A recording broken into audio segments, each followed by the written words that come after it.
solving the problem of this greenhouse gas emission. So another thing, one major problem that we all face now is waste management, especially the plastic waste. So what can be done to reduce the plastic waste? If we look at closely, the action from the government, one front is required, and on the other side, the individual actions play a major role in controlling this waste, plastic waste especially. The lifestyle, that includes me also. I mean, everyone, most of us, we prefer, we prefer the easy options available. We order things from online sources, like many platforms available, Amazon, Flipkart, etc. So we rarely use the local sources. The same product may be available locally, which we can just walk down a few meters and purchase it, without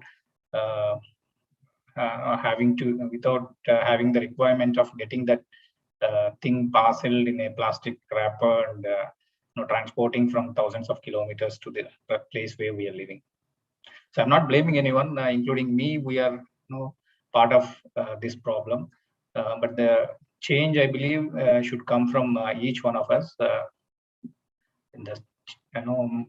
There may be little inconvenience in making this new choice, but if that little pain can be taken by each one of us, rather than the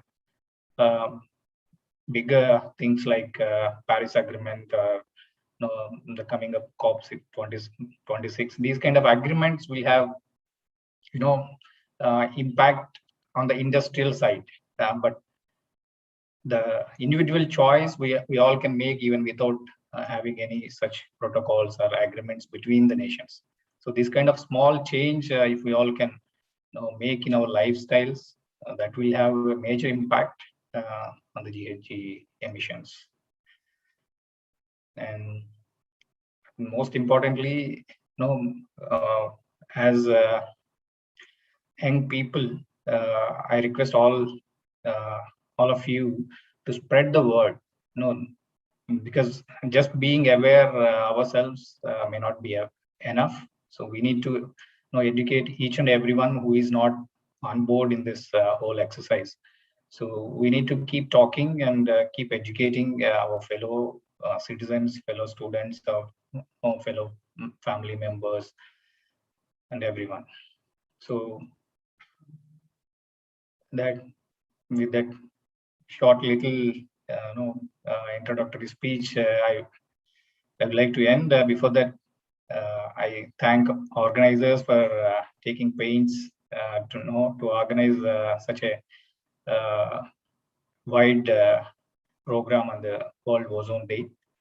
So thank you, Pollution Control Board, and thanks to all the organizers from the Kerala Pollution Control Board.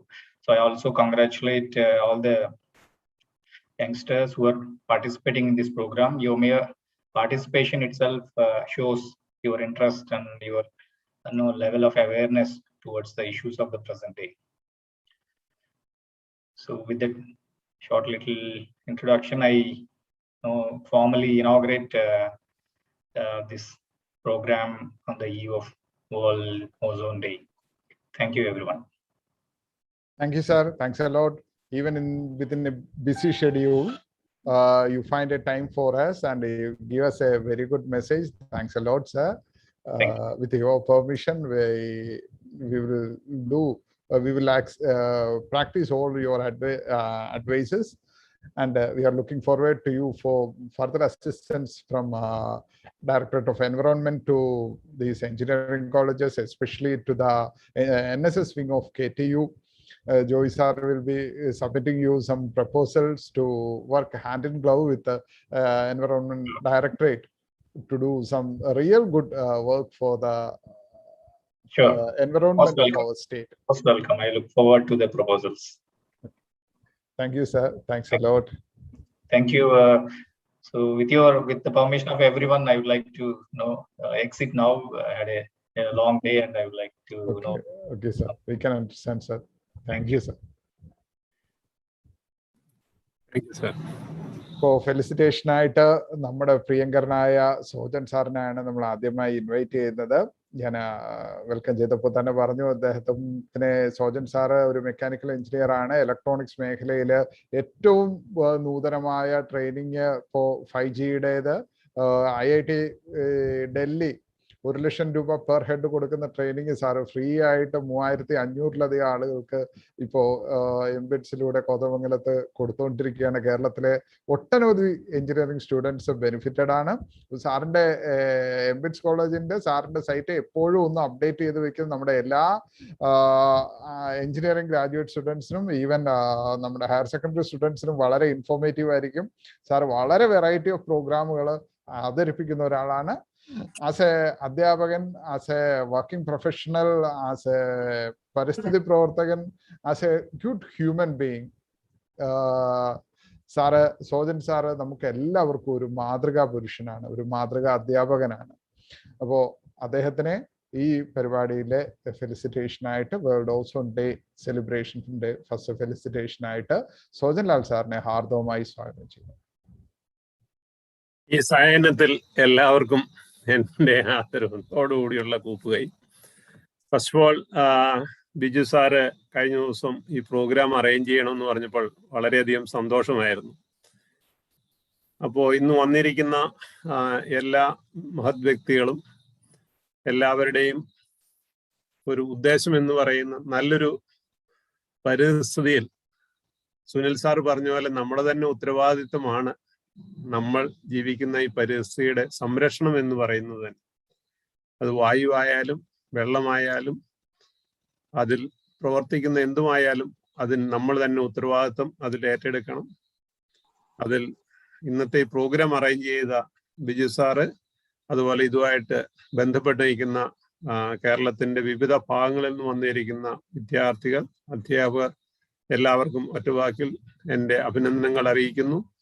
കൂടുതൽ സബ്ജക്റ്റിലേക്ക് കൂടുതൽ നമുക്ക് കേൾക്കുവാനുണ്ട്. ഇന്ന് എല്ലാ ഭാഗങ്ങളിൽ നിന്നുള്ള കുട്ടികൾ വളരെ ആകാംക്ഷഭരിതരായിട്ട് മെസ്സേജുകളെല്ലാം അയച്ചുകൊണ്ടിരിക്കുന്നു. അപ്പോൾ നിങ്ങളുടെ ഒരു പ്രൊഫൈൽ തന്നെ നമുക്കറിയാം.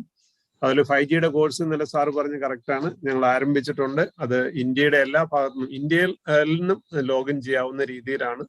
അതിൽ വളരെ നല്ല റെസ്പോൺസ് ആയിരുന്നു. പൊതുവെ ഓൺലൈൻ കോഴ്സുകൾക്കും പ്രോഗ്രാംസിനും റെസ്പോൺസ് കുറഞ്ഞിരിക്കുന്ന സമയത്ത് 3200 കൂടുതൽ ആളുകൾക്ക് ഫ്രീ ആയിട്ട് 3 മാസത്തെ കോഴ്സ് ഇൻഫോസിസുമായിട്ട് ജോയിൻ ചെയ്യാൻ സാധിച്ചതിൽ സന്തോഷമുണ്ട്.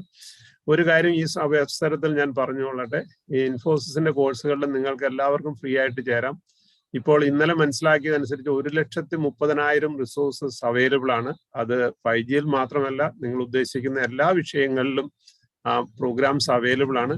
ഏതെങ്കിലും കോളേജുകൾക്ക് ഒന്നിച്ച് ഇൻഫോസിസിന്റെ ഈ സ്പ്രിംഗ് ബോർഡ് എന്ന് പറയുന്ന പ്രോഗ്രാമിൽ ജോയിൻ ചെയ്യണമെന്നുണ്ടെങ്കിൽ എന്നെ കോണ്ടാക്ട് ചെയ്താൽ ഇൻഫോസിസുമായിട്ട് ഞാൻ കണക്ട് ചെയ്യാവുന്നതാണ്. നിങ്ങൾക്ക് എല്ലാവർക്കും ഫ്രീ ആയിട്ട്, ഇന്ത്യയിൽ എവിടെ താമസിച്ചാലും നിങ്ങൾക്ക് ഫ്രീ ആയിട്ട് അതിൽ ആക്സസ് കിട്ടും. യൂണിവേഴ്സിറ്റി തലത്തിലോ കോളേജ് തലത്തിലോ അല്ലെങ്കിൽ ഏതെങ്കിലും സ്ഥാപനത്തിന്റെ പേരിലോ, ഫോർ എക്സാമ്പിൾ KSRTCയിലെ എല്ലാ എംപ്ലോയീസോ അല്ലെങ്കിൽ അവർക്ക് ഫാമിലിക്ക് വേണമെന്നോ അങ്ങനെ അതുപോലെ എന്ത് പറയാം നിങ്ങൾ പറഞ്ഞാലും you can approach me. I will direct you to the correct person, and they are also targeting for a very huge number for all these sort of programs. അപ്പോൾ ഇത് മാത്രമേ ഇപ്പൊ പ്രധാനമായിട്ടും പറയാനുള്ളൂ. ഇന്നത്തെ സബ്ജക്ട് വേൾഡ് ഓസോൺ ഡേ വളരെ ആപ്റ്റായിട്ടുള്ള ഒരു വിഷയം ബിജു ബാലകൃഷ്ണൻ സാറ് സെലക്ട് ചെയ്തു. അത് തുടർന്നും ഇതുപോലെയുള്ള സബ്ജക്റ്റുകൾ വരട്ടെ എന്ന് ആശംസിക്കുന്നു. എല്ലാവർക്കും നമസ്കാരം. Thank you. Thank you Sodan sir. ഇനി നമുക്ക് നമ്മുടെ ഈ പരിപാടിയുടെ ഏറ്റവും കൂടുതൽ പാർട്ടിസിപ്പൻസ് ജോയിൻ ചെയ്തിരിക്കുന്നത് KTU NSSന്റെ വിങ്ങിൽ നിന്നാണ്. ഈ KTU NSSന്റെ അമരക്കാരനായിട്ട് നമ്മുടെ ജോയ് വർഗീസ് സാർ വന്നതിന് ശേഷം വളരെ വലിയൊരു ട്രാൻസ്ഫോർമേഷനാണ് അദ്ദേഹം പരിസ്ഥിതി റിലേറ്റഡ് ആയിട്ടുള്ള രംഗത്ത് കൊണ്ടുവരുന്നതെന്ന് എനിക്ക് ഉറച്ചു പറയാൻ കഴിയും. എൻ്റെ പ്രിയ സുഹൃത്തായ ജോയ് സാറിൻ്റെ നിരന്തരമായ എന്തൂസിയാസവും ഇന്നോവേഷനും എഫേർട്ടും കാരണം ഒട്ടനവധി കാര്യങ്ങളിൽ സ്റ്റേറ്റിന് നമ്മുടെ NSS വോളണ്ടിയേഴ്സിൻ്റെ വളരെ വലിയൊരു സേവനം ലഭ്യമായിട്ടുണ്ട്. ആലപ്പുഴയിലാണെങ്കിൽ ഞാൻ കുറഞ്ഞതൊരു 10-15 പ്രോഗ്രാമുകൾക്കെങ്കിലും എനിക്ക് ജോയ് സാറിൻ്റെ അകമഴിഞ്ഞ സപ്പോർട്ട് കിട്ടിയിട്ടുണ്ട്. ഈ പരിസ്ഥിതി കാര്യങ്ങളിൽ സാറ് ബേസിക്കലി ഒരു പരിസ്ഥിതി എഞ്ചിനീയർ അല്ലെങ്കിൽ പോലും ഈ പരിസ്ഥിതി എഞ്ചിനീയേഴ്സിനെ കടത്തി വെട്ടുന്ന ഒരു പരിഗണന ജോയ് സാർ എപ്പോഴും അതിന് നൽകാറുണ്ട്. അപ്പോൾ ഈ വർഷത്തെ വേൾഡ് ഓസോൺ ഡേ ദിനത്തിൽ നമ്മുടെ ഫെലിസിറ്റേഷനായിട്ട് പ്രിയങ്കരനായ ഡോക്ടർ ജോയ് വർഗീസ് സാറിനെ സാദരം ക്ഷണിക്കുന്നു. കുട്ടികളോട് ഒരു കാര്യം പറഞ്ഞിട്ട്, നമ്മൾ ഫീഡ്ബാക്ക് ഫോം അവസാനം തരുന്നുണ്ട് കേട്ടോ. നിങ്ങൾക്ക് നിങ്ങളുടെ ഫീഡ്ബാക്ക് ഇടാനും നിങ്ങൾ ഇന്ന് വന്നതിന്റെ അറ്റൻഡൻസിന് വേണ്ടിയിട്ട് തരുന്നുണ്ട്. അപ്പോൾ ഈ ചാറ്റ് ബോക്സിൽ തന്നെ ഇട്ടോളണമെന്നില്ല. അപ്പൊ നിങ്ങൾ എവിടെന്നാന്നുള്ളതിന് വേണ്ടി ഒരു മെസ്സേജ് ചെയ്യാം. പക്ഷെ അറ്റൻഡൻസ് മാർക്ക് ചെയ്യാൻ വേണ്ടി ഫീഡ്ബാക്ക് ഫോം തരുന്നുണ്ട്. Over to doctor Joy sir. Sir, am I audible? ഈ പരിപാടി ഉദ്ഘാടനം ചെയ്ത് സംസാരിച്ച ശ്രീ സുനിൽ IFS, പ്രിയങ്കരനായ ഡോക്ടർ സോജൻലാൽ സർ, പ്രിയ സുഹൃത്തായ ബിജു ബാലകൃഷ്ണൻ സർ, സഹപ്രവർത്തകരായ രതീഷ് സർ, മറ്റ് പ്രോഗ്രാം ഓഫീസർമാർ, പ്രിയപ്പെട്ട വിദ്യാർത്ഥി സുഹൃത്തുക്കളെ, ഒരു വെബിനാറും ഓർഗനൈസ് ചെയ്യുമ്പോൾ പലപ്പോഴും ഓർഗനൈസേഴ്സിനും പങ്കെടുക്കുന്നവർക്കും ഒക്കെ തോന്നാറുണ്ട് ഈ വെബിനാറുകൾ കൊണ്ട് എന്തെങ്കിലും ഗുണമുണ്ടോ എന്ന്. എങ്കിലും എത്രത്തോളം അവയർനെസ് അല്ലെങ്കിൽ ഒരു അവബോധനം വഴി നമുക്ക് പ്രകൃതി സംരക്ഷണം നടത്താനായിട്ട് പറ്റും, അല്ലെങ്കിൽ പ്രകൃതി സംരക്ഷണത്തിൽ എന്താണ് ഈ ഒരു അവയർനെസിന്റെ പങ്ക് എന്നുള്ളത് തെളിയിക്കുന്ന ഒരു ദിവസമാണ് ഇന്ന് ഓസോൺ ഡേ. നമ്മുടെ ഉദ്ഘാടക നടത്തിയ സാറ് സൂചിപ്പിച്ചതുപോലെ 90കളിൽ വലിയൊരു അന്താരാഷ്ട്ര പരിസ്ഥിതി പ്രശ്നമായിരുന്ന ഓസോൺ ഡേ ഇന്ന് അങ്ങനെ അല്ലാതെ ആയി തീർന്നത്, അല്ലെങ്കിൽ അതിനൊരു പരിഹാരം ഈ മാനവരാശി കണ്ടെത്തിയത് തീർച്ചയായും ബോധവൽക്കരണത്തിലൂടെ തന്നെയാണ്.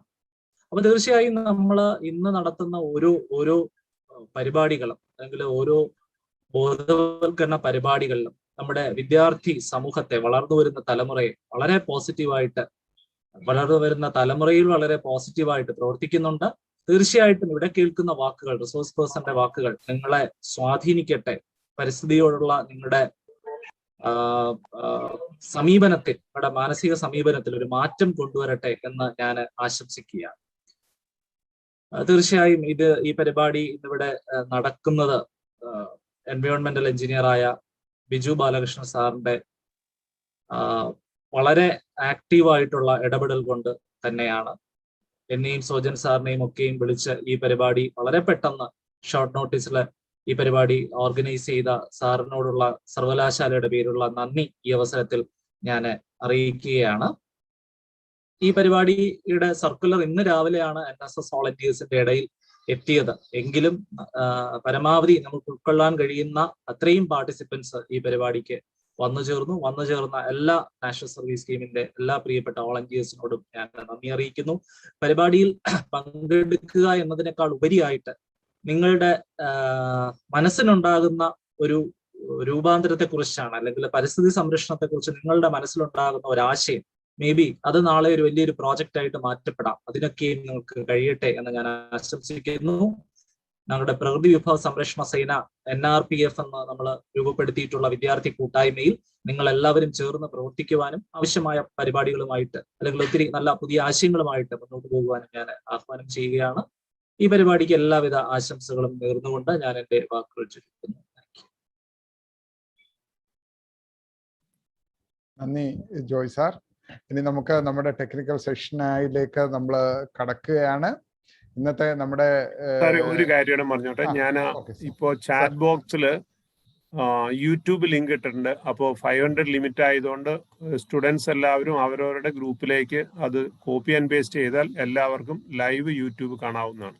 Same it will be broadcasted. Thank you sir. ഒരു കാര്യം കൂടെ ഞാൻ കൂടെ ഒന്ന് ഇന്ററപ്റ്റ് ചെയ്തോട്ടെ. സോജൻ സാറിന്റെ ശ്രദ്ധയ്ക്കാണ്. സാറ് ഞങ്ങളുടെ ഭാഗത്ത് നിന്ന് നാഷണൽ സർവീസ് സ്കീമിന്റെ യൂണിറ്റ് നമ്പർ കൂടെയുള്ള ഒരു അറ്റൻഡൻസ് ലിങ്ക് ഞങ്ങളും ഷെയർ ചെയ്യുന്നുണ്ട്. അപ്പോ മറ്റ് പാർട്ടിസിപ്പൻസ് കൂടെ ഉള്ളത് കൊണ്ട് ഈ നമ്മുടെ നാഷണൽ സർവീസ് സ്കീമിന്റെ സാങ്കേതിക സർവകലാശാലയുടെ വോളണ്ടിയേഴ്സ് നമ്മുടെ ലിങ്കിൽ കൂടെ ഒന്ന് അറ്റൻഡൻസ് മാർക്ക് ചെയ്താൽ നന്നായിരിക്കും.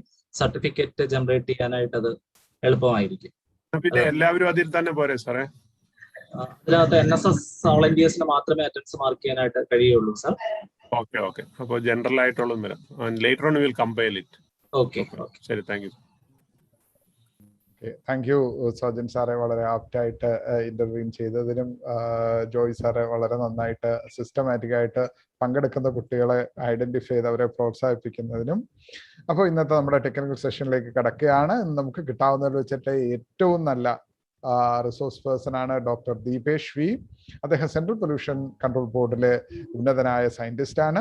ഇത് മാത്രമല്ല, അദ്ദേഹം ഒരു കേരളീയനാണ്. ഇരിങ്ങാലക്കുട വീടുള്ളത് കൊണ്ട് അദ്ദേഹം എപ്പോഴും കേരളത്തിലെ എന്ത് പരിസ്ഥിതി പ്രശ്നങ്ങളുണ്ടെങ്കിലും ഓടിയെത്തുകയും അതിനൊക്കെ ആപ്റ്റായ സൊല്യൂഷൻസ് നൽകുകയും പലപ്പോഴും ഒരു എൻഫോഴ്സറായ സെൻട്രൽ പൊല്യൂഷൻ കൺട്രോൾ ബോർഡിന് സ്റ്റേറ്റിന്റെ കാര്യത്തിൽ സ്ട്രിക്റ്റായി ഡിക്റ്റേറ്റ് ചെയ്യാമെങ്കിലും അതിന് വളരെ സൗമനസ്യത്തോടെ, വളരെ സൗഹൃദത്തോടെ, വളരെ ആപ്റ്റായ സൊല്യൂഷൻ, സസ്റ്റൈനബിൾ ആയ സൊല്യൂഷൻസ് കണ്ടെത്തുന്നതിനും കേരളത്തിന്റെ പരിസ്ഥിതി പ്രശ്നങ്ങളെ കുറിച്ച് സ്വന്തമായി ഒട്ടനവധി പ്രോജക്റ്റുകൾ, പഠനങ്ങൾ തുടങ്ങി വെക്കുന്നതിനും അതിനെ പലതും വളരെ പൂർത്തീകരിച്ച് പേപ്പർ പബ്ലിഷ് ചെയ്യുന്നതിലും ഒക്കെ വളരെ ഇൻവോൾവ്മെന്റ് ദീപേഷ് സാറ് കാണിക്കാറുണ്ട്. അപ്പോൾ ഇന്ന് രാവിലെ അദ്ദേഹം കൂടി ഉൾപ്പെട്ട ഒരു ക്ലാസ്സിൽ ഈ നമ്മുടെ ജോയ് സാറ് പറഞ്ഞ കാര്യങ്ങൾ തന്നെയാണ് പറഞ്ഞിരിക്കുന്നത്. ആദ്യം നമ്മൾ നോളജ് ഇമ്പാർട്ട് ചെയ്യുന്നു, നോളജിലൂടെ അവയർനെസ് ഇമ്പാർട്ട് ചെയ്യുന്നു, അവയർനെസ്സിലൂടെ നമുക്ക് ആക്ഷൻസ് ക്രിയേറ്റ് ചെയ്യുന്നു, നമ്മുടെ ആറ്റിറ്റ്യൂഡ്, അവയർനെസ്സിലൂടെ ആറ്റിറ്റ്യൂഡ് ചേഞ്ച് ചെയ്യുന്നു, ആറ്റിറ്റ്യൂഡ് ചേഞ്ചിലൂടെ നമുക്ക് ആക്ഷനിലേക്ക് കടക്കാൻ പറ്റും. അങ്ങനെ ഈ സൗത്ത് ഇന്ത്യ മുഴുവൻ നിറഞ്ഞു നിൽക്കുന്ന പരിസ്ഥിതിയുടെ മുഖ്യ പരിപാലകനായ സെൻട്രൽ പൊല്യൂഷൻ കൺട്രോൾ ബോർഡിന്റെ സയന്റിസ്റ്റ് ദീപേഷ് സാറിനെ ഞാൻ ഹാർദവമായി ഈ ടെക്നിക്കൽ സെഷൻ 1 സ്വാഗതം ചെയ്യും.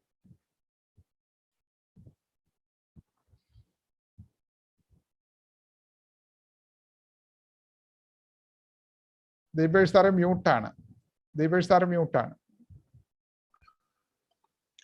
Good evening to all. Sir, ഞാൻ ഇതൊരു പ്രസന്റേഷൻ ഞാൻ ഇംഗ്ലീഷിലാണ് ചെയ്തിരിക്കുന്നത്. ഞാൻ അത് മലയാളത്തിൽ പറഞ്ഞാൽ സാറിന്റെ കൺവീനിയൻസ്. കുട്ടികളെല്ലാം ഇത് എഞ്ചിനീയറിംഗ് കുട്ടികളാണ്, പ്രിഡോമിനന്റ് ഹയർ സെക്കൻഡറി കുട്ടികൾക്ക് ഈസി ആയിട്ട് സാറിനെ 2 രീതിയിലും ഫോളോ ചെയ്യാം. സാറിന്റെ ചോയ്സ്. ഓക്കെ. സോ ഇന്ന് ബൈജു സാറ് ഞങ്ങളുടെ മീറ്റിംഗിൽ ഉണ്ടായിരുന്നു. അപ്പൊ സാറിന്റെ ഒരു ചെറിയൊരു ടോക്ക് ഒക്കെ ഉണ്ടായിരുന്നു. ഇവിടെ CPCBയുടെ റീജിയണൽ ഡയറക്ടറേറ്റിൽ രാവിലെ ഒരു ചെറിയൊരു പ്രോഗ്രാം നടത്തിയിരുന്നു. സോ ഇന്ന് ഞങ്ങൾ വേൾഡ് ഓസോൺ ഡേ ആണ് ആഘോഷിക്കുന്നത്. സോ ഇത് നമ്മുടെ സുനിൽ സർ ഉദ്ഘാടന പ്രസംഗത്തിൽ പറഞ്ഞതുപോലെ this is one of the most successful international agreement in the എൻവയോൺമെന്റൽ ഫീൽഡ്. ഇതുപോലെ ഒരു സക്സസ് ഞങ്ങൾക്ക് മറ്റുള്ളൊരു എൻവയോൺമെന്റൽ ട്രീറ്റിക്കോ ഒരു കോൺഫറൻസിനോ ഇതുവരെ നൽകാൻ കഴിഞ്ഞിട്ടില്ല.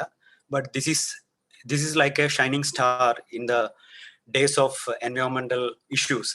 സോ ഇതാണ് ഇന്നത്തെ main message.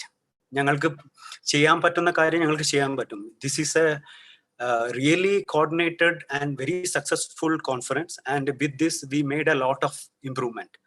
So that ozone layer is now healing, and it is expected that by 2065 it will be restored to the 1970s level. So ഈ ചെറിയൊരു ആമുഖത്തോടെ ഞാൻ എൻ്റെ പ്രസന്റേഷനിലേക്ക് കടക്കുകയാണ്.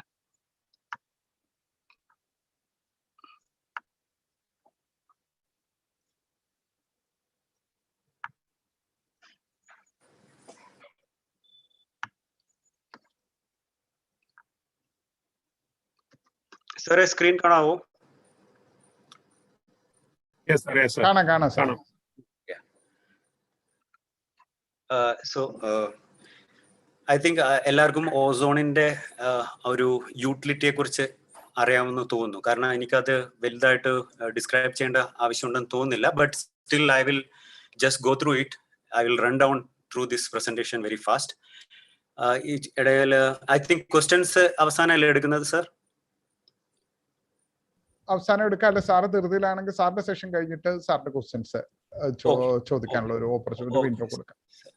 So ozone is it's a protective layer in our stratospheric atmosphere. See, നമ്മുടെ സൂര്യനിൽ നിന്ന് വരുന്ന എല്ലാ അൾട്രാവയലറ്റ് രശ്മികളും തടഞ്ഞു നിർത്തുന്ന ഒരു പാളിയാണ് സ്ട്രാറ്റോസ്ഫെറിക് ഓസോൺ ലെയർ. ബട്ട് നമ്മൾക്കറിയാം ground level ozone is a pollutant.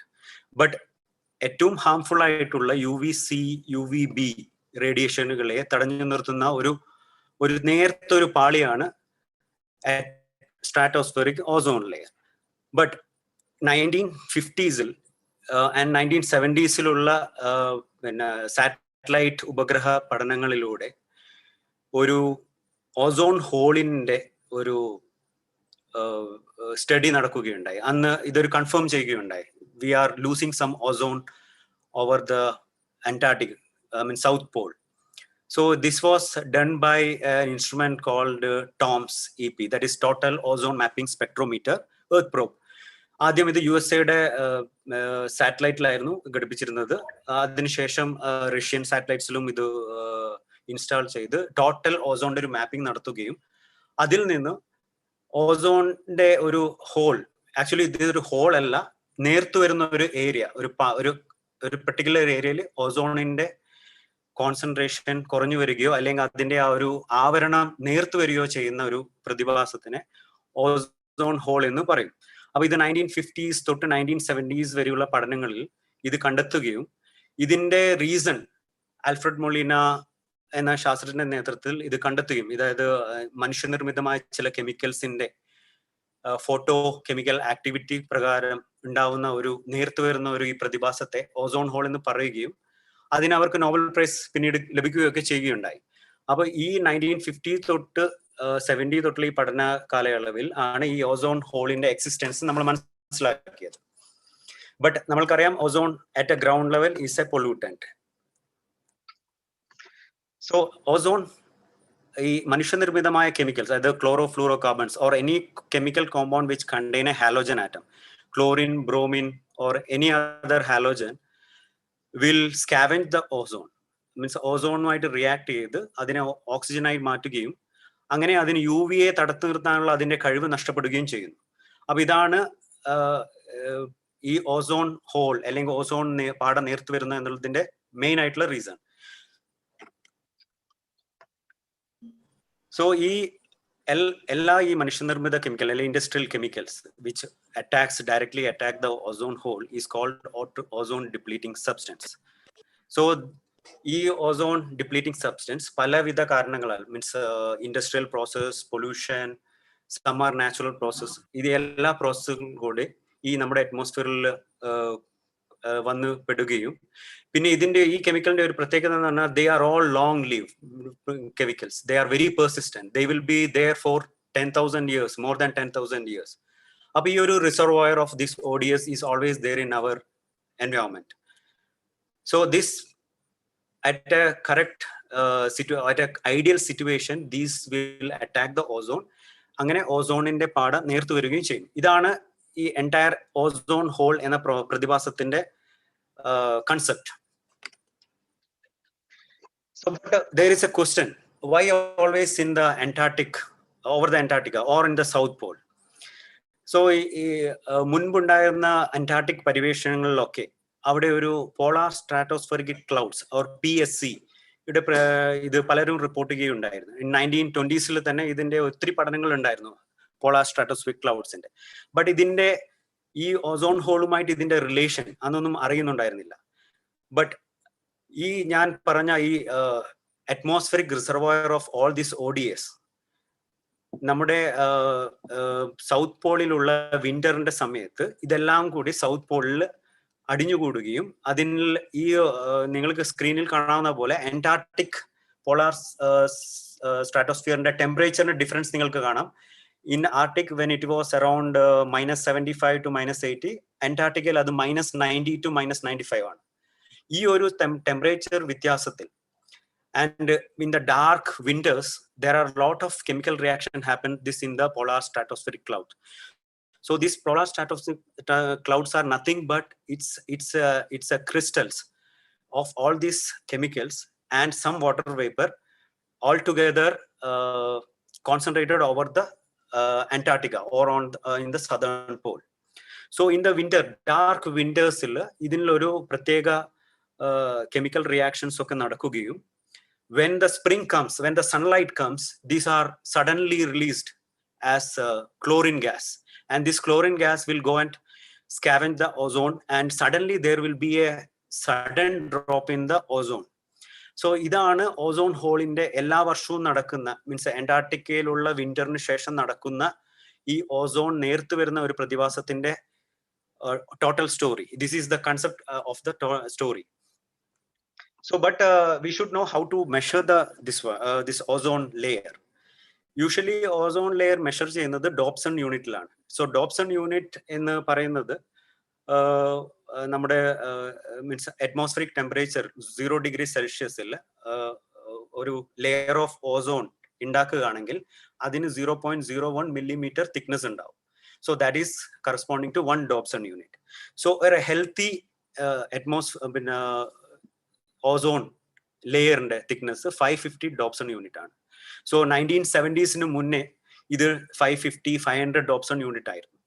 But 1980s, 70s sudden night drop every spring season in Antarctica, over the Antarctica, it drops to 220, 200 and even 180 Dobson units.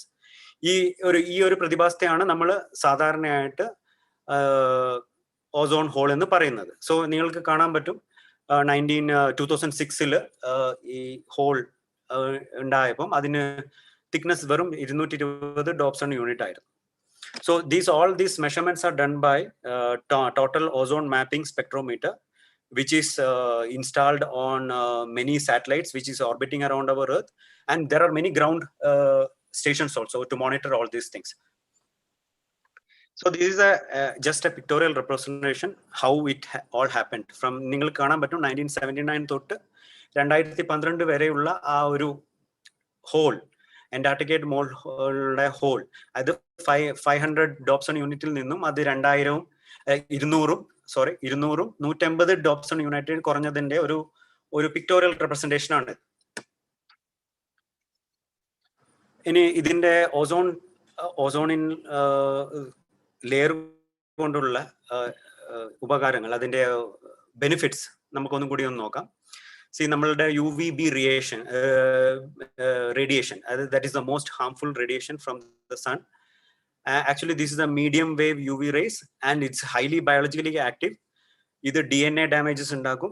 ആ DNA damages കൊണ്ടുണ്ടാക്കിയ mutation and all other things have very far-reaching effects on biodiversity of the earth, on our human health and on our forest and other biomasses in the earth. So mainly this ozone will stop this UVB radiation from reaching this earth.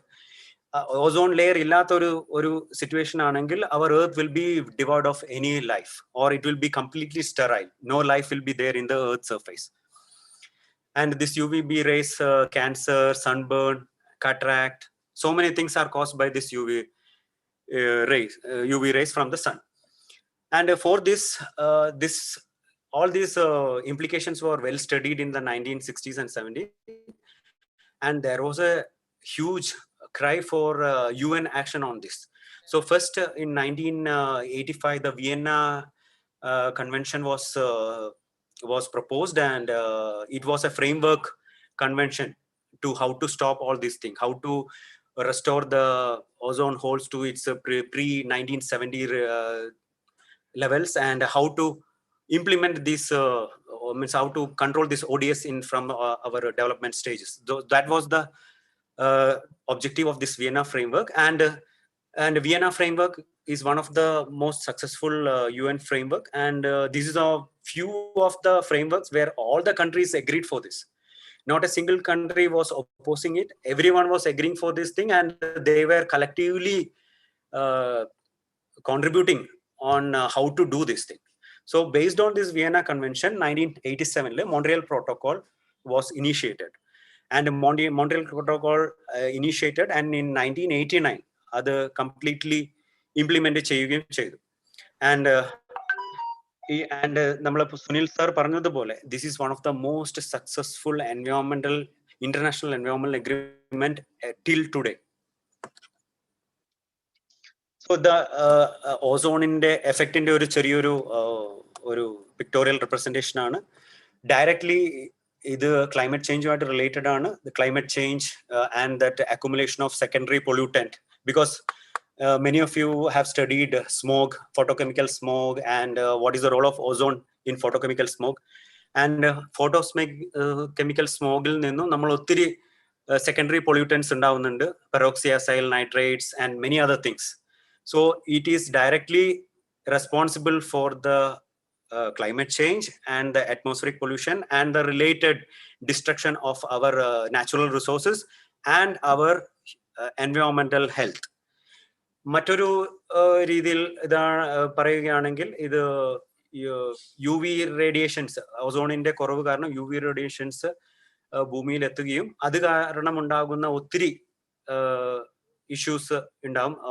One of the thing is biological mutation that can make changes in our biodiversity, our agriculture and our feedstock and many other things.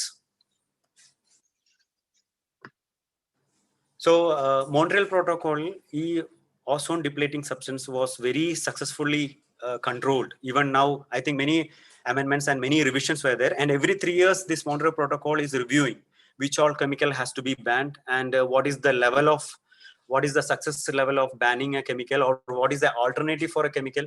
All these things are reviewed every 3 years. And now in the our millennium, when our millennium started, the ozone layer started showing some recovery.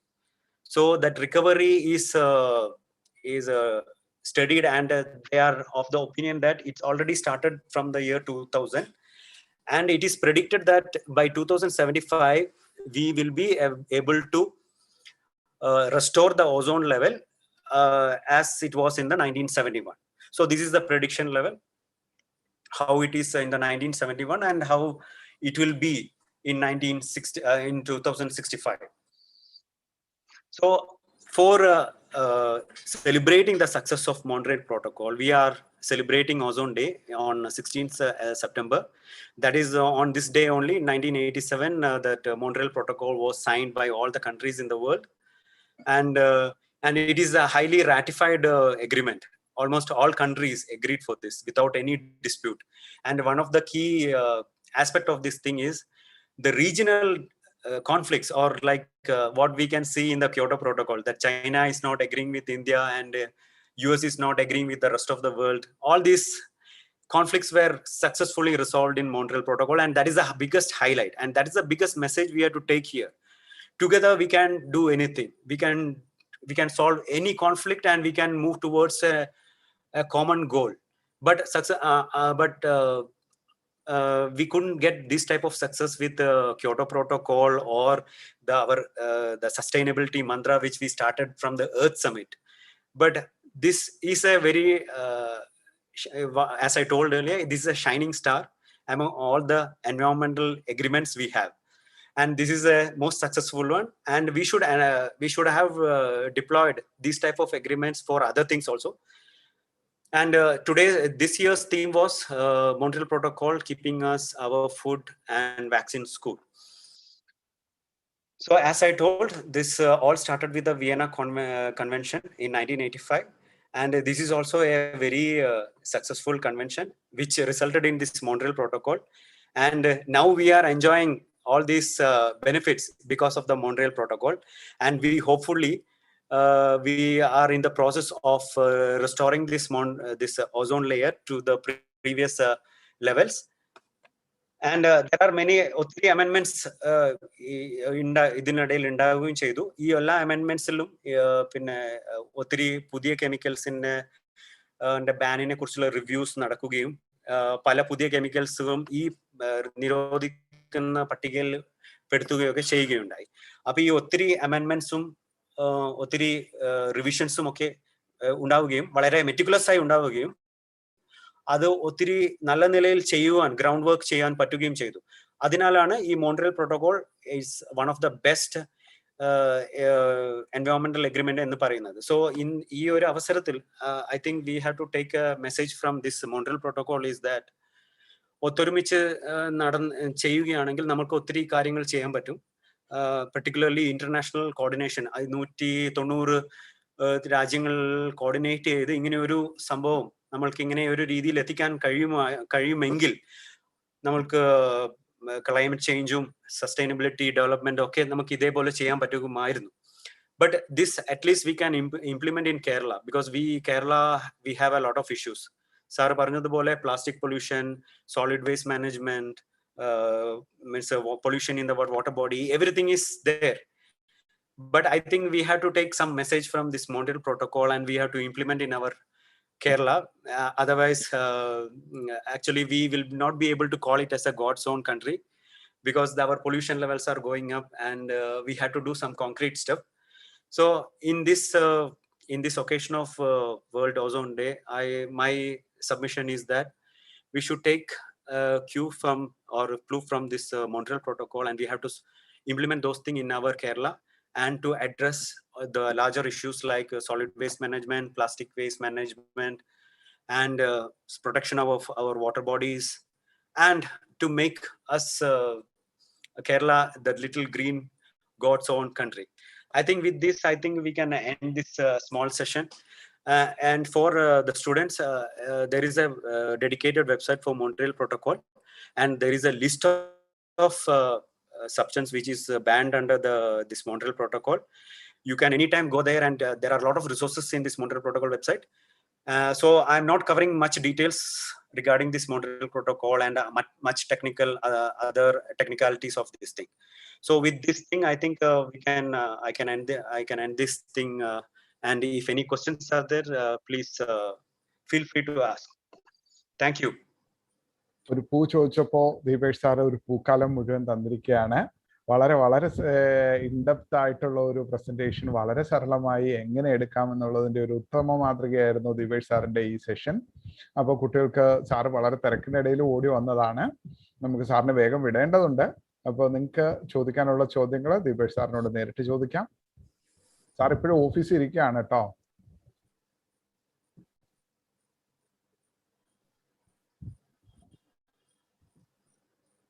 ചോദ്യങ്ങൾ ഇല്ല എങ്കിൽ നമ്മൾ അടുത്ത സെഷനിലേക്ക് പോകാം.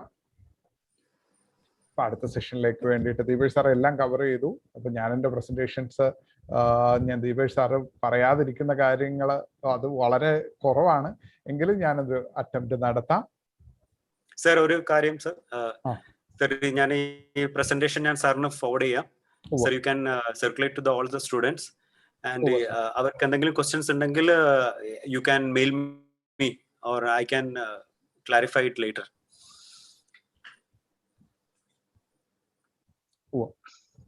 Thank you, sir. അപ്പോൾ ദീപേഷ് സാറിനോട് ചോദ്യം ചോദിക്കാനുണ്ടെങ്കിൽ ലാസ്റ്റ് ആൻഡ് ഫൈനൽ കോൾ, അല്ലെങ്കിൽ സാറ് കഴിയുന്നത്ര സമയം ഉണ്ടാവും എന്ന് വിചാരിക്കുന്നു.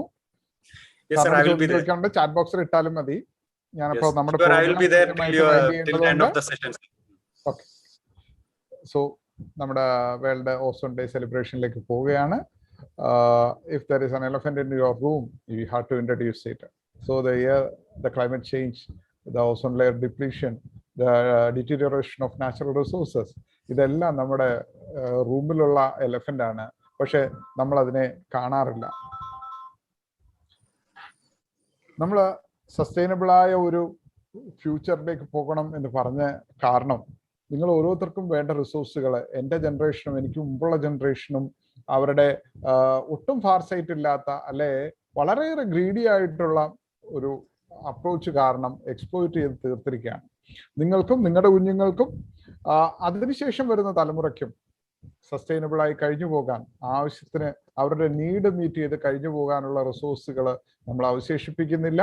അത് കാരണം തന്നെ എക്സസീവ് ജനറേഷൻ്റെ എക്സസീവ് കൺസംഷന്റെ ഭാഗമായി ഉണ്ടാകുന്ന ഒരു എക്കോളജിക്കൽ ആന്ത്രപ്പോജനിക് എക്കോളജിക്കൽ ഇമ്പാക്റ്റിന്റെ ഏറ്റവും വലിയ ഉദാഹരണമാണ് നമ്മുടെ ഓസോൺ ലെയർ ഡിപ്ലീഷൻ. അപ്പോൾ ഓസോൺ എന്താണ് എന്ന് സാറ് വളരെ കൃത്യമായിട്ട് പറഞ്ഞിട്ടുണ്ട്. നമ്മുടെ ട്രോപ്പോസ്ഫിയറിന് മുകളിൽ സ്ട്രാറ്റോസ്ഫിയറിൽ കാണുന്ന ഒരു തിൻ ലെയർ ആണ് എന്നുള്ള കാര്യം നമുക്കറിയാം. നമുക്ക് സമയം കുറവായതുകൊണ്ട് ഞാൻ ഇതിൽ പോസിറ്റീവ് ഓസോണിനെയും നെഗറ്റീവ് ഓസോണിനെയും പറഞ്ഞു. ഓസോൺ നമ്മുടെ തൊട്ടടുത്തുള്ള ഓസോൺ, നമ്മുടെ ഗ്രൗണ്ട് ലെവലിലുള്ള ഓസോണിന് ഒത്തിരി ഹാംഫുൾ എഫക്റ്റ് ഉണ്ട്. പക്ഷെ നമുക്ക് വളരെ നമ്മൾ സഞ്ചരിക്കുന്ന വിമാനങ്ങളെക്കാൾ ഉയരത്തിലുള്ള ഒരു ലെയർ, അത് നമ്മുടെ ഗാർഡിയൻ ഏഞ്ചലായിട്ട് വർക്ക് ചെയ്യുകയാണ്. അത് UVA, UVB, UVC ടൈപ്പ് റേഡിയേഷനോട് എങ്ങനെ റെസ്പോണ്ട് ചെയ്യുന്നുണ്ട് എന്നുള്ളത് നമ്മൾ കഴിഞ്ഞ പ്രസന്റേഷനിൽ കണ്ടു. എല്ലാ ഇൻവെൻഷനുകൾക്കും ഗ്രേറ്റ് ഇൻവെൻഷനുകൾക്കും പിന്നിലൊരു കഥയുണ്ട്. നമുക്കൊരു കഥയിലേക്ക് പോകാം. ഈ ക്ലോറോ ഫ്ലൂറോ കാർബൺ കണ്ടുപിടിക്കുന്ന കാലത്ത് അത് ഭയങ്കര വലിയൊരു എഞ്ചിനീയറിംഗ് മിറക്കിളായിരുന്നു. എന്തുകൊണ്ടെന്നാൽ 1920s റെഫ്രിജറേഷൻ യൂസ് ചെയ്യുന്ന അമോണിയ, പ്രൊപ്പെയിൻ, ബ്യൂട്ടൈൻ ഇതുപോലെയുള്ള സാധനങ്ങൾ വെച്ചിട്ടാണ്. ഇതെല്ലാം ഹാംഫുൾ ആയിട്ടുള്ള പ്രശ്നക്കാരായ സാധനങ്ങളാണ്. ഒത്തിരി സൈഡ് എഫക്റ്റ് ഡ്രോബാക്സ് ഉണ്ട്. പക്ഷേ തോമസ് മിഡ്സ്ലി എന്ന് പറയുന്ന scientist 1928 chloro fluoro carbon invent ചെയ്തു. ഈ ക്ലോറോ ഫ്ലൂറോ കാർബൺ ഹാംലെസ് ആണെന്ന് കാണിക്കാൻ വേണ്ടി അദ്ദേഹം എന്ത് ചെയ്തു എന്ന് വെച്ചാൽ, അദ്ദേഹം ഈ സാധനം സക്ക് ചെയ്തിട്ട് ഒരു ബൺസൺ ബർണറിന്റെ ഫ്ലെയിമിലേക്ക് ഊതി കാണിച്ചു, നോക്കൂ ഇത് ഫ്ലെയിം ആകുന്നില്ല, എക്സ്പ്ലോഡ് ചെയ്യുന്നില്ല, ഇതിന് കൺവെൻഷണൽ ആയിട്ടുള്ള റെഫ്രിജറന്റിന്റെ യാതൊരു പ്രശ്നമില്ലാതെ കാണിച്ചു. അന്ന് കാണിക്കാൻ അദ്ദേഹത്തിന് ആവശ്യത്തിന് അറിവുണ്ടായിരുന്നില്ലാത്തത് കൊണ്ട് കൂടിയാണ് ഇത് ചെയ്തത്. പക്ഷെ ഇന്ന് നമുക്കത് അങ്ങനെ ചെയ്യാൻ പറ്റില്ല. കാരണം ഈ CFC വലിയൊരു റെവല്യൂഷൻ നമ്മുടെ ഐസ് അല്ലെങ്കിൽ കൂളിംഗ് സെക്ടറിൽ അല്ലെങ്കിൽ കോൾഡ് സ്റ്റോറേജുകളുടെ രംഗത്തേക്ക്, ഫുഡ് സ്റ്റോറേജിലെ, ഗ്രെയിൻ പ്രൊട്ടക്ഷനിൽ, വെജിറ്റബിൾ ട്രാൻസ്പോർട്ടേഷനിൽ, ഫ്രൂട്ട് സ്റ്റോറേജിലൊക്കെ ഉണ്ടാക്കിയെങ്കിലും അതുണ്ടാക്കിയ ഇക്കോളജിക്കൽ ഇമ്പാക്ട് നമ്മൾ തിരിച്ചറിഞ്ഞത് 1970s ശേഷമാണ്. ഇൻഫാക്ട് 74 ശേഷമാണ്. അതിനുശേഷം ഉണ്ടായ മോൺട്രിയൽ പ്രോട്ടോക്കോളിനെ കുറിച്ച് ദീപേഷ് സാർ വളരെ ഗഹനമായിട്ട് നമ്മളോട് പറഞ്ഞു. അപ്പൊ ഇത് നമ്മൾ ഓരോ എഞ്ചിനീയേഴ്സും അല്ലെങ്കിൽ ഓരോ ടെക്നോക്രാറ്റും ഓരോ ടെക്നോളജിക്കൽ ആസ്പിറന്റ് സ്റ്റുഡൻസും തിരിച്ചറിഞ്ഞിരിക്കേണ്ട കാര്യമാണ്. ആ കാലത്ത് കണ്ടുപിടിച്ച ഏറ്റവും വലിയ ഇൻവെൻഷൻ, ഏറ്റവും നല്ല ഇൻവെൻഷൻ, അത് ആ ഒരു ബിസിനസ് സെക്ടറിനെ തന്നെ ട്രാൻസ്ഫോം ചെയ്തു. ഒരു ബ്ലൂ ഓഷ്യൻ സ്ട്രാറ്റജിക് ഇൻവെൻഷൻ ആയിരുന്നു ഇത്. ഈ ഫ്രിഡ്ജുകളുടെ സൈസ് വളരെയധികം കുറഞ്ഞു, എയർ കണ്ടീഷണറുടെ സൈസ് വളരെയധികം കുറഞ്ഞു.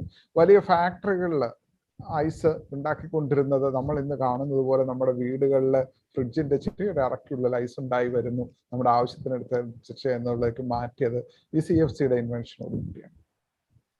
പക്ഷെ അത് നമ്മുടെ മദർ എർത്തിന് എത്ര വലിയൊരു തലവേദനയാണ് പിന്നീട് കൊടുത്തത്. പിന്നെ 198 രാജ്യങ്ങളിലെ സകല ജനങ്ങളുടെയും കൂട്ടായ അധ്വാനത്തോടെയാണ് നമ്മൾ റിക്കവറി പാത്തിലെത്തിയത്. 1970 ഓസോൺ ലെയർ തിക്നെസ്സിലേക്ക് നമ്മൾ പോകണമെങ്കിൽ 2060 ആകണം. പുറകെയുള്ള സ്ലൈഡുകളിൽ നമുക്ക് പറയാം. CFC എന്ന് പറഞ്ഞാൽ ഫ്രിഡ്ജിൽ മാത്രം ഉള്ളതാണോ? അല്ല. ഒട്ടനവധി സ്ഥലങ്ങളിൽ ഒട്ടനവധി പ്രോഡക്റ്റുകൾ നമ്മൾ ഇതിൽ കാണുന്നുണ്ട്. നമ്മുടെ ഫ്രിഡ്ജ്, കാറിലെ AC, സെൻട്രലൈസ്ഡ് എയർ കണ്ടീഷനിങ്, നമ്മുടെ ഫോം ബെഡുകൾ, അതായത് ഇൻഫ്ലേറ്റ് ചെയ്ത ഫോമുകൾ, ഫോം ബെഡ് എന്ന് നമ്മൾ പറയുന്ന സാധനം, പിന്നെ ഫയർ പ്രൊട്ടക്ഷൻ സിസ്റ്റത്തിൽ യൂസ് ചെയ്യുന്ന ഹാലോൺസ്, പെസ്റ്റിസൈഡ്സിൽ യൂസ് ചെയ്യുന്ന മീഥൈൽ ബ്രോമൈഡ്സ്, കാർബൺ ടെട്രാക്ലോറൈഡ് എന്ന് പറഞ്ഞ സോൾവെന്റ് ഇൻഡസ്ട്രിയലി കൊമേഴ്സ്യലി വളരെയധികം യൂസ് ചെയ്യുന്നു. ഇങ്ങനെ എണ്ണിയാൽ ഒടുങ്ങാത്ത 1970s ഏറ്റവും വലിയ ഫാഷനായിരുന്നു ഹെയർ സ്പ്രേസ്. ഹെയർ സ്പ്രേകളിൽ, ബേർഡ് സ്പ്രേ അല്ലെങ്കിൽ മുസ്താഷ് സ്പ്രേകളിലൊക്കെ CFC വളരെ എക്സ്റ്റൻസീവ് ആയിട്ട് യൂസ് ചെയ്തിരുന്നു. പെയിന്റുകൾ, ഗ്രാഫിറ്റി അല്ലെങ്കിൽ വാൾ പെയിന്റിങ് ചെയ്യുന്നതിന് വേണ്ടി ഉപയോഗിക്കുന്ന സ്പ്രേ കാനിസ്റ്റേഴ്സ്, ഇതിലൊക്കെ വളരെ വളരെ വലിയ അളവിൽ CFC അടങ്ങിയിരുന്നു. എന്ത് സംഭവിക്കും? നമുക്ക് ജനറ്റിക് മ്യൂട്ടേഷൻ ഉണ്ടാവും, സ്കിൻ ക്യാൻസർ ഉണ്ടാവും, കാറ്ററാക്ട് ഉണ്ടാകും, ഇമ്മ്യൂൺ സിസ്റ്റത്തെ അഫക്റ്റ് ചെയ്യും എന്ന് പറഞ്ഞ് N നമ്പർ ഓഫ് ഡിഫക്റ്റുകൾ ദീപേഷ് സാർ വളരെ ഭംഗിയായിട്ട് പറഞ്ഞു. അപ്പോൾ വൈറ്റമിൻ D ഉണ്ടാവാൻ വേണ്ടി UV റേ തേടി പോയിക്കൊണ്ടിരുന്ന ആളുകൾ അതിനെ പ്രതിരോധിക്കുന്ന സ്യൂട്ടുകളിലേക്ക് മാറിയ ഒരു കാലത്തെ നമ്മൾ ഈ ഒരു പ്രോബ്ലം കാരണം, ഓസോൺ ലെയർ ഡിപ്ലീഷൻ കാരണം നമ്മൾ ഫേസ് ചെയ്തു. ദീപേഷ് സാർ വളരെ സക്സസ്ഫുള്ളി, വളരെ സന്തോഷത്തോടുകൂടി പറഞ്ഞു. എല്ലാ പരിസ്ഥിതി എഞ്ചിനീയേഴ്സും ഏറ്റവും അഭിമാനത്തോടെ പറയുന്ന ഒരു ട്രീറ്റിയാണ് മോൺട്രിയൽ പ്രോട്ടോക്കോൾ. UN രജിസ്റ്റർ ചെയ്ത 198 രാജ്യങ്ങളും അംഗീകരിച്ചത്, എല്ലാവരും ചേർന്ന് ഒറ്റക്കെട്ടായി നടപ്പാക്കിയത്. അങ്ങനെയുള്ള ഒരേ ഒരു എൻവറോൺമെന്റൽ ട്രീറ്റേ ഉള്ളൂ, അതാണ് മോൺട്രിയൽ പ്രോട്ടോക്കോൾ. അത് വന്നില്ലായിരുന്നെങ്കിൽ എന്ത് സംഭവിക്കുമായിരുന്നു? നമുക്ക് സ്ട്രാറ്റോസ്ഫിയറിൽ ഉണ്ടാകുന്ന ക്ലോറിൻ അടങ്ങിയിട്ടുള്ള ക്ലോറോഫ്ലൂറോ കാർബൺസ് അല്ലെങ്കിൽ നമ്മുടെ ഓസോൺ ഡിപ്ലീറ്റിംഗ് സബ്സ്റ്റൻസ്, അതിന്റെ കോൺസെൻട്രേഷൻ കീപ്പ് ഓൺ ഇൻക്രീസ് ചെയ്ത് ഇങ്ങനെ വളരെ അധികം ഒരു ലെവലിലേക്ക് പോകാമായിരുന്നു. മോൺട്രിയൽ പ്രോട്ടോക്കോൾ വന്നതോടുകൂടി അത് ഒരു ലെവലിലേക്ക് നമുക്ക് കുറയ്ക്കാൻ. ഈ മോൺട്രിയൽ പ്രോട്ടോക്കോൾ വന്നതിന് ശേഷവും 50th പാരലിൽ കിടക്കുന്ന ടൊറന്റോ, ലണ്ടൻ തുടങ്ങിയ ഒട്ടനവധി നഗരങ്ങളിൽ വളരെ വലിയ ക്ലൈമറ്റ് ചേഞ്ചുകൾ വന്നു, വളരെ വലിയ സ്നോഫോളുകൾ വന്നു, വെറ്റ് ഡേയ്സ് വന്നു. ഇതെല്ലാം കൊണ്ട് തന്നെ കൂടുതൽ ഈ ഓസോൺ ലെയറിന്റെ ഡിപ്ലീഷനെ കുറിച്ചും ക്ലൈമറ്റ് ചേഞ്ചിനെ കുറിച്ചും ആളുകൾ അവബോധം വന്നു. അടുത്ത ഇതിന്റെ റിവിഷൻ നടന്നത് ലണ്ടനിലാണ് 1919. അതേപോലെ അടുത്തത് കോപ്പൻഹേഗനിൽ നടന്നു 1992. അടുത്ത റിവിഷനും മോഡിഫിക്കേഷനും നടന്നത് ബീജിംഗിൽ 1999. പിന്നെ മോൺട്രിയോളിൽ 2007. 2014 നമ്മൾ സീറോ എമിഷൻ എന്നുള്ള ഒരു കൺസെപ്റ്റിലേക്ക് എത്തി. അപ്പോൾ വളരെ ഷാർപ്പായി റൈസ് ചെയ്തുകൊണ്ടിരുന്ന ഓസോൺ ഡിപ്ലീറ്റിംഗ് സബ്സ്റ്റൻസുകളുടെ എമിഷൻസ് എത്ര നന്നായിട്ടാണ് മനുഷ്യ സമൂഹത്തിന് അവൻ തന്നെ ഉണ്ടാക്കിയ ആന്ത്രപ്പോജനിക് ആയിട്ടുള്ള ഒരു എഫക്റ്റിനെ ഒത്തൊരുമിച്ച് നിന്നാൽ കൈകാര്യം ചെയ്ത് അല്ലെങ്കിൽ തിരിച്ച് ഹാംലെസ് എഫക്റ്റിലേക്ക് നമുക്ക് കൊണ്ടുവരാൻ കഴിയുന്നത്.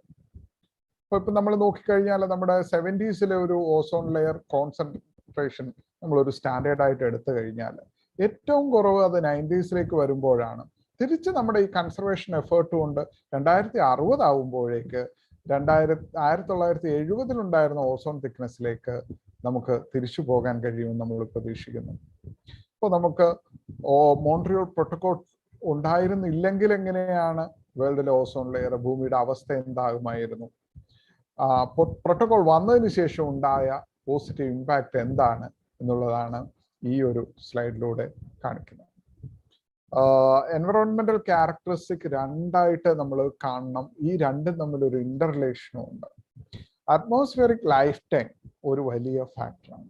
നമ്മുടെ ഒരു CFC ക്ലോറോ ഫ്ലൂറോ കാർബൺ നേരെ ഓസോൺ ലെയറിൽ എത്തിക്കഴിഞ്ഞാൽ അതിൽ നിന്നും ഒരു ക്ലോറിൻ ഫ്രീ ആവും.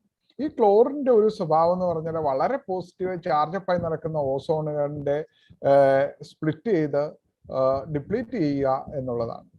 മില്യൺസ് ഓഫ് ഓസോൺ മോളിക്യൂൾസിനെ ഒരു ക്ലോറിൻ മോളിക്യൂളിനെ നശിപ്പിക്കാൻ പറ്റും. അപ്പോൾ ഓസോൺ ഡിപ്ലീഷൻ പൊട്ടൻഷ്യൽ നമ്മൾ ഒരു ഫാക്ടറായിട്ട് റെപ്രസെന്റ് ചെയ്യും. അതിനെ CFC11 എന്ന് പറയുന്ന ക്ലോറോ ഫ്ലൂറോ കാർബൺ 11നെ കറസ്പോണ്ടിങ് ആയിട്ട് 1 എന്നുള്ള ഒരു സ്കെയിൽ എടുത്തിട്ടാണ്. ഇതേപോലെ നമ്മൾ ഏറ്റവും കൂടുതൽ ഇതിനേക്കാൾ കൂടുതൽ ഉപയോഗിക്കുന്ന ഒരു വാക്കാണ് global warming potential. Global warming പൊട്ടൻഷ്യലിൽ നമ്മുടെ സ്കെയിൽ കാർബൺ ഡൈ ഓക്സൈഡ് ആണ്. Carbon dioxide equivalence. ഈ CFC ലൈഫ് എന്ന് പറയുന്നത് ഡെക്കേഡ്സ് ടു ഒരു 100 years അല്ലെ പതിറ്റാണ്ടുകൾ മുതൽ നൂറുകണക്കിന് കൊല്ലങ്ങൾ വരെ അതിന് സർവൈവ് ചെയ്യാൻ പറ്റും. അപ്പോൾ നമ്മുടെ ഒരു ഫോക്കസ് മുഴുവൻ ഓസോൺ ഡിപ്ലീറ്റിംഗ് സബ്സ്റ്റൻസ് മാറ്റുക എന്നുള്ളതിലേക്ക് വന്നപ്പോൾ നമുക്കൊരു പ്രശ്നം കൂടി പറ്റി. നമ്മൾ സബ്സ്റ്റിറ്റ്യൂട്ട് ആയിട്ട് കൊണ്ടുവന്ന ലോ ഓസോൺ ഡിപ്ലീറ്റിംഗ് പൊട്ടൻഷ്യൽ ഉള്ള സബ്സ്റ്റൻസുകളിൽ പലതിനും ഹൈ ഗ്ലോബൽ വാർമിംഗ് പൊട്ടൻഷ്യലാണ്. അപ്പൊ നമ്മൾ വിചാരിച്ച തരത്തിലേക്ക് ഈ ഒരു എക്കോസിസ്റ്റം നമ്മുടെ ഓസോൺ ലെയർ റിക്കവറി ചെയ്തില്ല എന്നുള്ളതിന് കാരണം ഈ ഗ്ലോബൽ വാർമിംഗ് സബ്സ്റ്റൻസും ഓസോൺ ഡിപ്ലീഷൻ സബ്സ്റ്റൻസും തമ്മിലുള്ള ഇന്ററാക്ഷൻസിനെ, ഇന്റർ റിലേഷൻഷിപ്പിനെ നമ്മൾ വേണ്ടത്ര ഇനീഷ്യലി കൺസിഡർ ചെയ്തിരുന്നില്ല. ഓസോൺ ഡിപ്ലീഷൻ പൊട്ടൻഷ്യൽ നമ്മൾ കണക്കാക്കുന്നത് CFCക്ക് ഒരു ODP ഓസോൺ ഡിപ്ലീഷൻ പൊട്ടൻഷ്യൽ 1 എന്നുള്ള നിലയിലാണ്. Longer life time usually highest ഒരു 100 years ആണ് ഹയസ്റ്റ് ഓസോൺ ഡിപ്ലീഷൻ സബ്സ്റ്റൻസിന്റെ ലൈഫായിട്ട് നമ്മൾ കാണുന്നത്. ഓൾട്ടർനേറ്റീവ് ആയിട്ട് നമ്മൾ ഈ ക്ലോറോ ഫ്ലൂറോ കാർബൺസിന്റെ പ്രൊഡക്ഷൻ നമ്മൾ സിസ്റ്റമാറ്റിക്കലി സ്റ്റോപ്പ് ചെയ്തു. 2000 നമുക്ക് ഓസോൺ സബ്സ്റ്റൻസ് റെഗുലേഷൻ നിയമം വന്നു. അതനുസരിച്ച് ഓസോൺ ഡിപ്ലീറ്റിംഗ് സബ്സ്റ്റൻസിന്റെ പ്രൊഡക്ഷൻ, അതിന്റെ ടെക്നോളജി, അതിന്റെ സെയിൽസ്, അതിന്റെ യൂസ്, ഇതെല്ലാം നമ്മൾ സിസ്റ്റമാറ്റിക്കലി കട്ട് ഡൗൺ ചെയ്തു. പകരം ഒരു ക്ലോറോ ഫ്ലൂറോ കാർബൺ പകരം ഹൈഡ്രോ ഫ്ലൂറോ കാർബൺസ് രംഗപ്രവേശനം ചെയ്തു. ഇവയ്ക്കൊക്കെ വളരെ ലോ ഓസോൺ ഡിപ്ലീറ്റിംഗ് പൊട്ടൻഷ്യലാണ് ഉണ്ടായിരുന്നത്. പക്ഷെ ഇവയ്ക്ക് വേറൊരു വലിയ പ്രശ്നമുണ്ട്. ഏറ്റവും കോമൺ ആയിട്ട് യൂസ് ചെയ്യുന്ന ODS ഓൾട്ടർനേറ്റീവ് സബ്സ്റ്റൻസിന് വളരെ ഹൈ ഗ്ലോബൽ വാർമിംഗ് പൊട്ടൻഷ്യലാണ്. ഹൈഡ്രോഫ്ലൂറോ കാർബൺ 143A എന്ന് പറയുന്നതിനും 4470 ടൈംസ് കാർബൺ ഡൈ ഓക്സൈഡിനേക്കാളും ഗ്ലോബൽ വാർമിംഗ് പൊട്ടൻഷ്യലുണ്ട്. അപ്പോൾ ഗ്ലോബൽ വാർമിംഗ് പൊട്ടൻഷ്യൽ നമുക്ക് വളരെ ഇമ്പോർട്ടൻ്റ് ആണ്. കാരണം 2018 ഫ്ലഡ് നമ്മളിപ്പോൾ അനുഭവിച്ചുകൊണ്ടിരിക്കുന്ന കാലാവസ്ഥാ വ്യതിയാനം, ഇന്ത്യ അനുഭവിച്ചുകൊണ്ടിരിക്കുന്ന ഒട്ടനവധി ചുഴലിക്കാറ്റുകൾ, നിരന്തരം ഉണ്ടാകുന്ന ചുഴലിക്കാറ്റുകൾ, ഇതെല്ലാം നമ്മുടെ ഈ ഒരു ക്ലൈമറ്റ് ചേഞ്ചിന്റെ ഇന്റർ റിലേഷൻഷിപ്പിന്റെ പാർട്ടായിട്ടാണ്. Indirect climate impact of energy used. കാരണം നമ്മൾ ഈ ഒരു കെമിക്കലിനെ മാത്രമേ നമ്മളിപ്പോൾ ഫോക്കസ് ചെയ്തുള്ളൂ. ഇത് ഉണ്ടാക്കാൻ വേണ്ടി വരുന്ന എനർജി, മെയിൻലി ഇലക്ട്രിസിറ്റി. ഇലക്ട്രിസിറ്റി ഉണ്ടാകുമ്പോൾ എന്തെങ്കിലും പ്രശ്നങ്ങളുണ്ടോ? കാരണം നമുക്കിതിന്റെ ലൈഫ് സൈക്കിൾ അനലൈസ് ചെയ്ത് നോക്കുമ്പോൾ ഇതിന്റെ ഗ്രീൻ ഹൗസ് ഗ്യാസ് എമിഷൻ പൊട്ടൻഷ്യലിലേക്ക് നമ്മളൊരു സിംഗിൾ സ്കെയിലിലേക്ക് നമ്മൾ പ്രോസസ്സുകളെല്ലാം എത്തിക്കും. അങ്ങനെ നോക്കുമ്പോൾ നമുക്ക് ഏറ്റവും ലോ ഗ്രീൻ ഹൗസ് പൊട്ടൻഷ്യൽ ഉള്ളത് നോൺ കൺവെൻഷണൽ എനർജി സോഴ്സ് ആയ സോളാർ, വിൻഡ് തുടങ്ങിയ ഇലക്ട്രിസിറ്റി ജനറേഷൻ സോഴ്സുകളാണ്. അത് കഴിഞ്ഞാൽ നമുക്ക് ഏറ്റവും കുറവ് ഇമ്പാക്റ്റ് ഉള്ളത് ഹൈഡ്രോ ഇലക്ട്രിക് റൂട്ടാണ്. പിന്നെ അങ്ങോട്ട് നമുക്ക് ഫോസിൽ ഫ്യൂൽ യൂസ് ചെയ്യുന്ന ടൈപ്പിന്, കോൾ യൂസ് ചെയ്യുന്ന ടൈപ്പിന്, ന്യൂക്ലിയർ ടൈപ്പ് പവർ പ്ലാന്റുകൾക്ക്, ഇതിനെല്ലാം ഉണ്ടാകുന്ന ഗ്ലോബൽ വാർമിംഗ് പൊട്ടൻഷ്യൽ, എൻവറോൺമെന്റൽ ഫുട് പ്രിന്റ്, അല്ലെങ്കിൽ കാർബൺ ഫുട് പ്രിന്റ്, വാട്ടർ ഫുട് പ്രിന്റ്, ഇതൊക്കെ നമുക്ക് ഇൻഡിവിജ്വലി എടുക്കാം. ഇത് വളരെ വളരെ വളരെ കൂടുതലാണ്. ഈ ഒരു ഫാക്ടറും കൂടി നമ്മൾ കൺസിഡർ ചെയ്തെങ്കിൽ മാത്രമേ നമ്മുടെ ഗ്ലോബൽ വാർമിംഗ് കുറയ്ക്കുന്നതിന്, ഓസോൺ ലെയർ ഡിപ്ലീഷൻ കുറയ്ക്കുന്നതിന് വേണ്ടിയുള്ള നമ്മുടെ എഫേർട്ട് ഫലപ്രാപ്തിയിലെത്തുള്ളൂ. അപ്പോൾ ഇൻഡിവിജ്വൽ എങ്ങനെ ഓസോൺ ഫ്രീ ആവാൻ പറ്റും എന്നൊരു ചോദ്യമുണ്ട്. നമുക്ക് ഓരോരുത്തർക്കും നമ്മൾ വിചാരിച്ചാൽ നമുക്ക് എങ്ങനെ ഓസോൺ ഫ്രീ ആകാൻ പറ്റും? നമുക്ക് ഓസോൺ ഡിപ്ലീറ്റിംഗ് സബ്സ്റ്റൻസുമായിട്ടോ അല്ലെ ഓസോൺ ഫുട് പ്രിന്റ്, ഗ്ലോബൽ വാർമിംഗ് ഫുട് പ്രിന്റുള്ള സബ്സ്റ്റൻസുകൾ വാങ്ങാം. അല്ലെങ്കിൽ ഒരേ തരത്തിലുള്ള പല സബ്സ്റ്റൻസുകൾ ഉണ്ടെങ്കിൽ least global warming potential, least ozone depletion potential ഉള്ള പ്രോഡക്റ്റ് നമ്മൾ ചൂസ് ചെയ്യുന്നതിലൂടെ നമുക്ക് ഓസോൺ ഫ്രണ്ട്ലി ആകാൻ കഴിയും. നമ്മൾ ഫോമുകൾ, ഹെയർ സ്പ്രേകൾ, ഇതിലൊക്കെ CFC അല്ലെ ഓസോൺ ഡിപ്ലീറ്റിംഗ് സബ്സ്റ്റൻസ് ഉള്ള ഇത്തരം പെയിന്റുകൾ, ഇത്തരം സ്പ്രേകൾ, ഹെയർ ഡൈകൾ, അങ്ങനെയുള്ള സാധനങ്ങളൊന്നും വാങ്ങാതിരിക്കുക. എയറോസോൾസ് കണ്ടെയ്നിങ് CFCs, പ്രൊപ്പലന്റ് വാങ്ങാതിരിക്കുക. അത് പലപ്പോഴും നമുക്ക് അറിയാൻ പറ്റും CFC ആണ് ഇതിൽ പ്രൊപ്പലന്റ് ആയിട്ട് യൂസ് ചെയ്തിട്ടുണ്ടെങ്കിൽ അത് കൃത്യമായിട്ടൊരു ഡയമണ്ട് കോഡ് ഇട്ട് അതിൻ്റെ ഉള്ളിൽ ഒരു UN നമ്പറൊക്കെ കൊടുത്ത് നമ്മളെ കാണിക്കുന്നുണ്ടാവും. അത്തരം സാധനങ്ങൾ നമുക്ക് മെറ്റിക്കുലസ്ലി ഒഴിവാക്കാൻ പറ്റും. റെഫ്രിജറന്റ് നമുക്ക് ഓൾട്ടർനേറ്റീവ് ആയിട്ടുള്ള ഹൈഡ്രോഫ്ലൂറോ കാർബൺസ് ഉണ്ട്, ഹൈഡ്രോഫ്ലൂറോ കാർബൺ ബ്ലെൻഡ് ഉണ്ട്, ഹൈഡ്രോ കാർബൺസ് ഉണ്ട്, അമോണിയ ഉണ്ട്.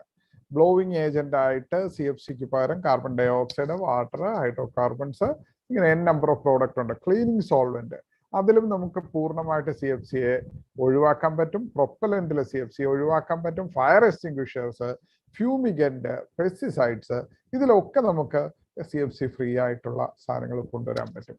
നമ്മുടെ ഇന്ത്യ എന്താണ് ചെയ്യുന്നത്? ഇന്ത്യ മോൺട്രിയോൾ പ്രോട്ടോക്കോളിൽ പ്രത്യേക ക്ഷണിതാവായിരുന്നു.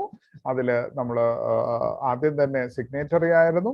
അപ്പോൾ നമുക്ക് വലിയൊരു ബർഡനാണ് ഉണ്ടായിരുന്നത്. കാരണം ഫസ്റ്റ് ജനറേഷൻ, സെക്കൻഡ് ടെക്നോളജിയിൽ നിന്ന് ഫോർത്ത് ജനറേഷൻ ടെക്നോളജിയിലേക്കുള്ള ഒരു ലീപ്പ് നമ്മുടെ എക്കണോമിക്ക് വേണ്ടി വന്നു. പക്ഷെ അത് വളരെ സക്സസ്ഫുള്ളി നമ്മൾ ചെയ്തു.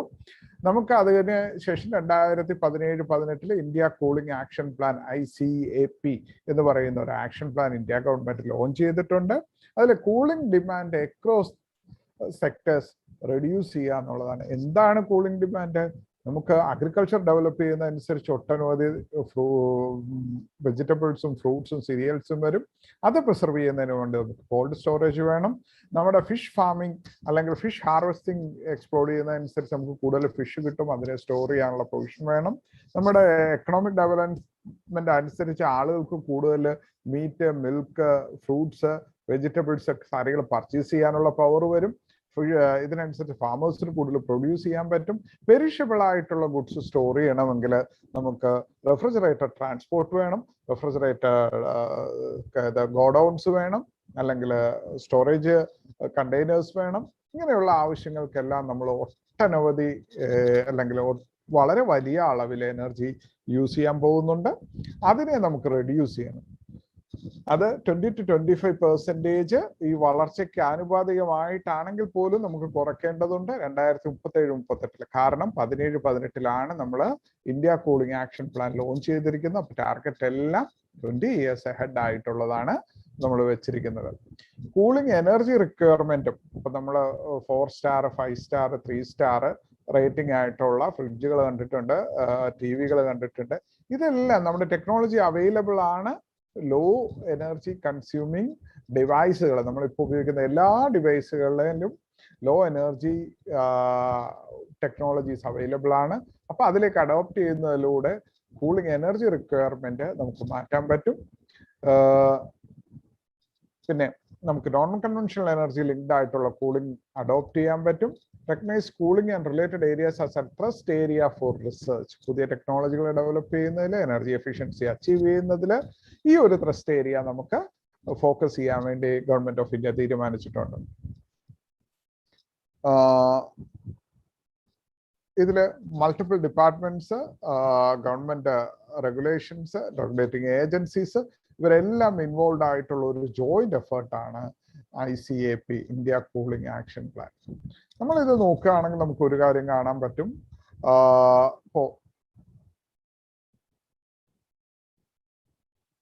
Per capita space cooling energy consumption ആണ് നമ്മൾ കാണിച്ചിരിക്കുന്നത്. നമ്മളിപ്പോൾ യുണൈറ്റഡ് സ്റ്റേറ്റ് ആസ് യൂഷ്വൽ വളരെ കൂടുതലാണ്, 1878 ആണ്. നെക്സ്റ്റ് വരുന്നത് ജപ്പാനാണ്, 843 ആണ്. Even China 325, Brazil 152. ശരിക്കും ഒരു ഡെവലപ്ഡ് കൺട്രി ആകുന്ന 5 ട്രില്യൺ എക്കണോമിയിലേക്ക്, അതിൽ നിന്നും 10 ട്രില്യൺ എക്കണോമിയിലേക്ക് പോകുന്ന ഇന്ത്യയിൽ വെറും 169 ആണ്. This had to be improved, increased considerably. ആ ഒരു ക്വാണ്ടം ലീപ്പ് ബാക്കിയുള്ള രാജ്യങ്ങൾ ഒന്നും ചെയ്തതുപോലെ ചെയ്യാനല്ല നമ്മുടെ ഇന്ത്യ ഗവൺമെന്റ് ഉദ്ദേശിക്കുന്നത്. നമ്മൾ അതിലേക്ക് വേണ്ടിയിട്ട് സ്പെഷ്യൽ ഫോക്കസോട് കൂടിയിട്ട് ഒരു ട്രാൻസ്മിഷനാണ്. മേ ബി നമ്മൾ 2Gയിൽ നിന്ന് നേരെ 5Gയിലേക്ക് പോകുന്ന ഒരു ട്രാൻസ്ഫോർമേഷനാണ്, അല്ലെ 3Gയിൽ നിന്ന് 5Gയിലേക്ക് പോകുന്ന ഒരു ടെക്നോളജിക്കൽ ട്രാൻസ്ഫോർമേഷൻ പോലെയാണ്. ഇതിലെ ഒരു ജോയിന്റ് കമ്മിറ്റി ഉണ്ട്, അതിൽ മിനിസ്ട്രീസ് ഉണ്ട്, ഡിപ്പാർട്ട്മെന്റ് ഉണ്ട്, ഓർഗനൈസേഷൻസ് ഉണ്ട്, ഇൻഡസ്ട്രീസ് ഉണ്ട്, ഇൻഡസ്ട്രിയൽ അസോസിയേഷൻസ് ഉണ്ട്, ഇൻഡിവിജ്വൽ ഉണ്ട്, R&D ഇൻസ്റ്റിറ്റ്യൂഷൻസ് ഉണ്ട്, തിങ്ക് ടാങ്ക്സ് ഉണ്ട്, അക്കാഡമി ഉണ്ട്. ഇങ്ങനെ നിങ്ങൾ ഓരോരുത്തരും പങ്കുചേരുന്ന ഒരു വലിയ മൂവ്മെന്റ് ആണ് നമ്മുടെ രാജ്യം ഈ ആക്ടിവിറ്റിയിലൂടെ പെർ ക്യാപിറ്റ കൂളിംഗ് എനർജി ഡിമാൻഡിൽ മാറ്റം വരുത്താൻ പോകും. Sector vice growth in cooling demand എന്ന് പറഞ്ഞ അടുത്ത ഗ്രാഫ് നമ്മൾ നോക്കിക്കഴിഞ്ഞാൽ നമ്മുടെ 2037-38 ആവുമ്പോഴേക്ക് നമ്മുടെ സ്പേസ് കൂളിംഗ് ഇൻ ബിൽഡിങ്സ്, കാരണം നമ്മുടെ എക്കണോമിക്കൽ സ്റ്റാറ്റസ് വളരെയധികം ഇംപ്രൂവ് ചെയ്യുന്നതുകൊണ്ട് ഇപ്പൊ യൂസ് ചെയ്യാത്ത AC യൂസ് ചെയ്യാത്ത ഓഫീസുകളിലും പ്ലേസുകളിലും എല്ലാം നമ്മൾ സ്പേസ് കൂളിങ്ങിന് വേണ്ടി ഒട്ടനവധി AC അല്ലെങ്കിൽ എയർ കണ്ടീഷനിങ് സിസ്റ്റം വെക്കും. റെഫ്രിജറേഷൻ ഇപ്പോൾ വളരെയധികം കൂടും. ട്രാൻസ്പോർട്ട് എയർ കണ്ടീഷനിങ് അതും സബ്സ്റ്റാൻഷ്യലി ഇൻക്രീസ് ചെയ്യും. കോൾഡ് ചെയിൻസ് അല്ലെങ്കിൽ കോൾഡ് സ്റ്റോറേജുകളുടെ ചെയിൻ അത് വളരെയധികം വലുതാവും. റെഫ്രിജറന്റിന്റെ ഡിമാൻഡ് 5 to 8 times, നിലവിലുള്ളതിന്റെ 5 to 8 times ഇൻക്രീസ് ചെയ്യും. അതേപോലെ തന്നെ നമ്മുടെ refrigerated area requirement 4.5 times the present demand ആകുകയും 450% വളർച്ചയുണ്ടാവും. പക്ഷെ നമ്മുടെ ടോട്ടൽ റെഫ്രിജറന്റ് ഡിമാൻഡ് 25 to 30% നമ്മൾ റെഡ്യൂസ് ചെയ്യണം. ഇത് എങ്ങനെ ചെയ്യും? അതിന് നമുക്ക് ഒരു 7-pronged സ്ട്രാറ്റജി ഉണ്ട്. Passively cooled building, green building, നമ്മൾ ലീഡ് സർട്ടിഫൈഡ് ബിൽഡിംഗ് പോലെയുള്ള ഗ്രീൻ ബിൽഡിങ്ങുകൾ, passively cooled building that deploy natural and mechanical ventilation, proper ventilations കൊടുക്കുക, അതിന്റെ വിൻഡിന്റെ ഫ്ലോ ഡയറക്ഷൻ നോക്കുക, സോളാറിന്റെ ഫോൾ അനുസരിച്ച് നമ്മൾ കൃത്യമായ നേച്ചറിനെ കൂടി കൺസിഡർ ചെയ്തിട്ടുള്ള സസ്റ്റൈനബിൾ ആയിട്ടുള്ള designs. Adaptive thermal comfort standards four A specific pre settings temperature. നമ്മൾ വളരെ ലോ ടെമ്പറേച്ചറിലേക്ക് പോകാതെ കംഫർട്ടബിൾ ടെമ്പറേച്ചർ ലെവലുകളിൽ തന്നെ മെയിൻറ്റെയിൻ ചെയ്ത് ടെമ്പറേച്ചർ ഡിഫറൻസിനനുസരിച്ച് നമുക്ക് huge quantity of energy use ചെയ്യേണ്ടി വരും. അതിനെ നമുക്ക് വളരെ അഡാപ്റ്റീവായിട്ട് കൺട്രോൾ ചെയ്യാൻ പറ്റും. Use of energy efficient refrigerant based appliances. ഇപ്പോൾ നമ്മൾ ഉപയോഗിക്കുന്ന എനർജി റെഫ്രിജറൻസിന് പകരം എനർജി എഫിഷ്യൻ്റ് ആയ റെഫ്രിജറൻസ് യൂസ് ചെയ്യുക. പോളിസി ഇന്റർവെൻഷൻസ്, മാർക്കറ്റ് ട്രാൻസ്ഫോർമേഷൻസിന് വേണ്ടിയിട്ട് കൊണ്ടുവരിക. പബ്ലിക് അവയർനെസ് കൊണ്ടുവരിക. നമ്മൾ ഹീറ്റ് ആൻഡ് വെന്റിലേഷൻ സെക്ടറിൽ വർക്ക് ചെയ്യുന്ന നമ്മുടെ എഞ്ചിനീയേഴ്സിനെയും ടെക്നീഷ്യൻസിനെയും ഒക്കെ പ്രോപ്പറായിട്ട് ട്രെയിൻ ചെയ്യുക. Development of energy efficient renewable energy based cold chain. നമ്മുടെ എല്ലാ കോൾഡ് സ്റ്റോറേജ് ഡിപ്പോട്ടുകളിലും നമ്മൾ നോൺ കൺവെൻഷണൽ എനർജി ഉപയോഗിക്കുന്നതിന് വേണ്ടി നിർബന്ധിതമാക്കുക. അതോടൊപ്പം തന്നെ ഏറ്റവും എഫിഷ്യൻ്റായ എനർജി എഫിഷ്യൻ്റായ ടെക്നോളജി ഉപയോഗിക്കുക. നാഷണൽ സ്കിൽ ഡെവലപ്മെന്റ് പ്രോഗ്രാമിൽ നമ്മൾ ഈ റെഫ്രിജറന്റ് സെക്ടറിൽ വർക്ക് ചെയ്യുന്ന ടെക്നീഷ്യൻസിന് ഏറ്റവും നല്ല ട്രെയിനിങ് കൊടുക്കുക. എനർജി എഫിഷ്യൻ്റായ low greenhouse potential gas potential അല്ല ഗ്ലോബൽ വാർമിംഗ് പൊട്ടൻഷ്യലുള്ള റെഫ്രിജറന്റ് യൂസ് ചെയ്യുക. ഇതിലൊക്കെ ഏറ്റവും ഇമ്പോർട്ടൻ്റ് ആയതുള്ളത് focus on R&D efforts.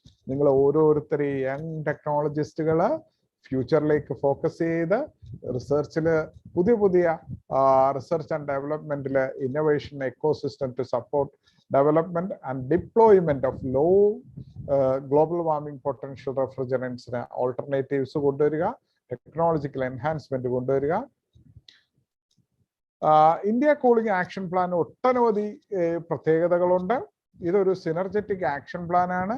Government നമ്മുടെ സെൻട്രൽ ഗവൺമെന്റ് ഒട്ടനവധി പ്രോഗ്രാമുകൾ ലോഞ്ച് ചെയ്തിട്ടുണ്ട്. അതിനെ എല്ലാം സിൻക്രണൈസ് ചെയ്യുന്നതിലൂടെ സസ്റ്റൈനബിലിറ്റിയും നമ്മുടെ എക്കോ കൺസർവേഷനും എക്കണോമിക് ഡെവലപ്മെന്റും നമുക്ക് പ്രാവർത്തികമാക്കാൻ പറ്റും. പ്രധാനമന്ത്രി ആവാസ് യോജനയുണ്ട്, സ്മാർട്ട് സിറ്റീസ് ഉണ്ട്, ഡബ്ലിംഗ് ഫാമേഴ്സ് ഇൻകം സ്കീം ഉണ്ട്, സ്കിൽ ഇന്ത്യ മിഷൻ ഉണ്ട്, മിഷൻ ഇന്നോവേഷൻസ് ഉണ്ട്. ഇതെല്ലാം നമ്മുടെ ഈ ഒരു ഇന്ത്യ കൂളിംഗ് ആക്ഷൻ പ്ലാനിൽ ഇന്റഗ്രേറ്റ് ചെയ്ത് കഴിഞ്ഞാൽ വളരെ വലിയൊരു മാറ്റമാണ് വരിക. ഇപ്പോൾ നമ്മുടെ ജോയ് സാറ് നിങ്ങളെ ഓരോരുത്തരെയും പരിസ്ഥിതി മേഖലകളിലേക്ക് കൂടുതൽ ആകർഷിക്കുന്നത് ഈ രംഗത്തുള്ള ഒട്ടനവധി ഓപ്പർച്യൂണിറ്റീസ് അടുത്ത 20 കൊല്ലത്തേക്ക് നിങ്ങളെ കാത്തിരിക്കുകയാണ്.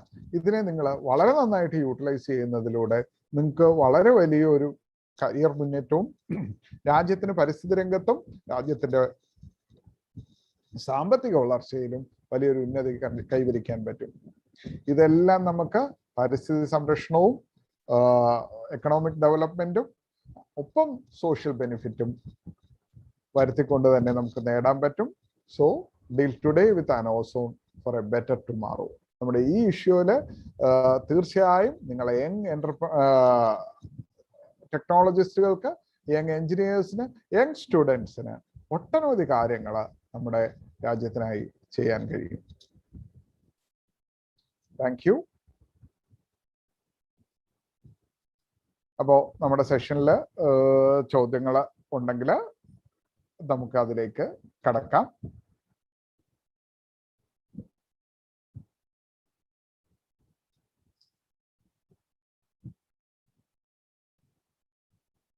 സ്റ്റുഡൻസിന്റെ ചോദ്യങ്ങൾ മൈക്ക് ഓൺ ചെയ്ത് ചോദിക്കാവുന്നതാണ്.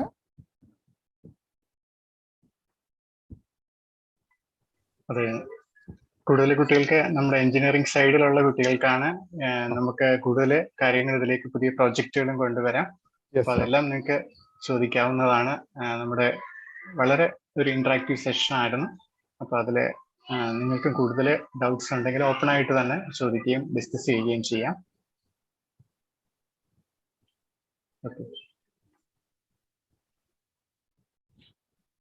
സ്റ്റുഡൻസിന് ഓഡിയോ എനേബിൾ ചെയ്യാനായിട്ട് പറ്റുമല്ലോ? ആക്സസ് കൊടുത്തിട്ടുണ്ട്. ഉണ്ട് സാർ.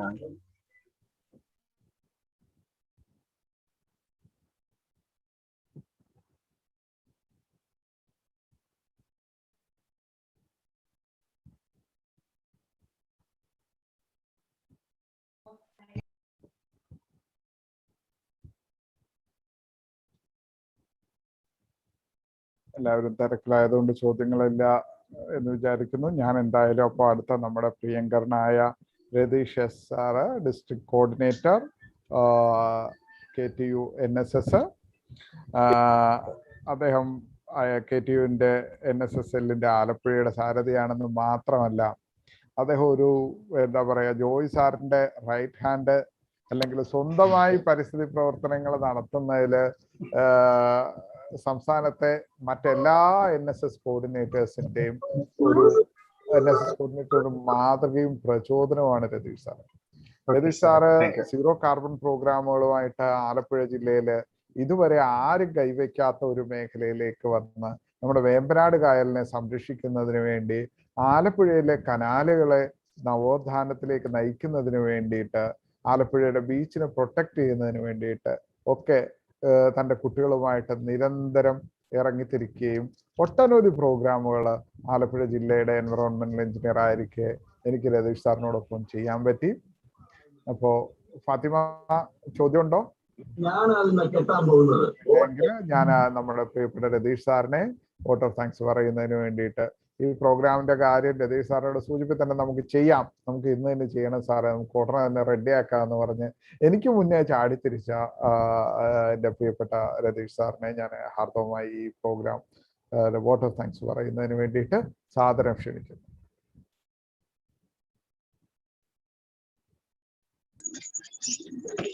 സാറ് മ്യൂട്ടാണ്, രതീഷ് സാറ് മ്യൂട്ടാണേ.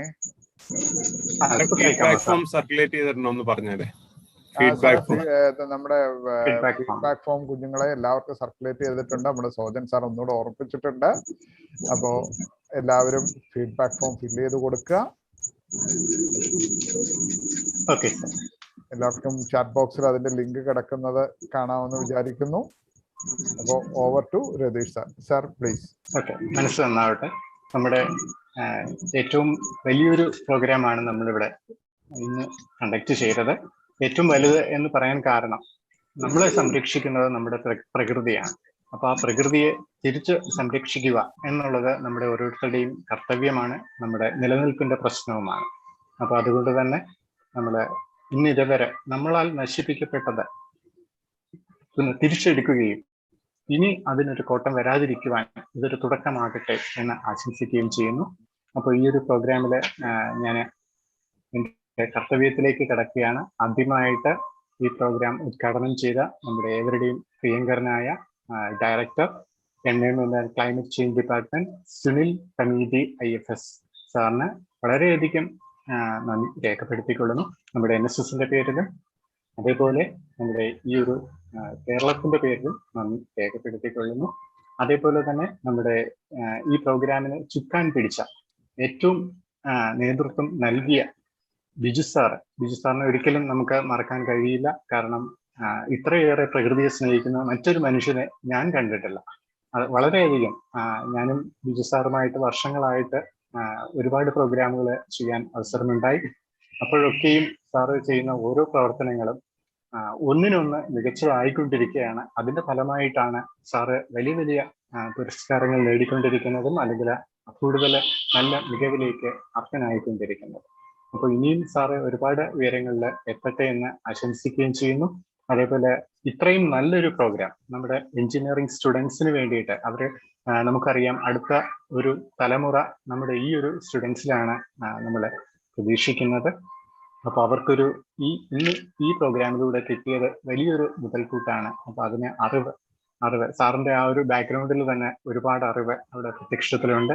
അപ്പൊ അതിൽ നിന്ന് സാർ അതിനെ റെപ്രസെന്റ് ചെയ്ത് സംസാരിക്കുന്നതിൽ വളരെ അഭിമാനവും തോന്നുന്നുണ്ട്.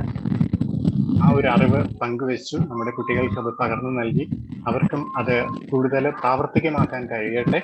അപ്പോൾ ഇത്രയും വലിയൊരു അറിവ് പകർന്നു തന്ന ബിജു സാറിനും ഈ പ്രോഗ്രാം കോർഡിനേറ്റ് ചെയ്യാനായിട്ട് എല്ലാ സഹകരണവും തന്ന ബിജു സാറിന് വളരെയധികം നന്ദി രേഖപ്പെടുത്തുന്നു, NSSന്റെ പേരിലും ഞങ്ങളുടെ എല്ലാവരുടെയും പേരിലും. അതേപോലെ ഈ ഒരു പ്രോഗ്രാം നമുക്കൊരിക്കലും പൂർത്തീകരിക്കാൻ കഴിയില്ല നമ്മുടെ ജോയ് സാറിന്റെ സപ്പോർട്ട് ഇല്ല എന്നുണ്ടെങ്കിൽ.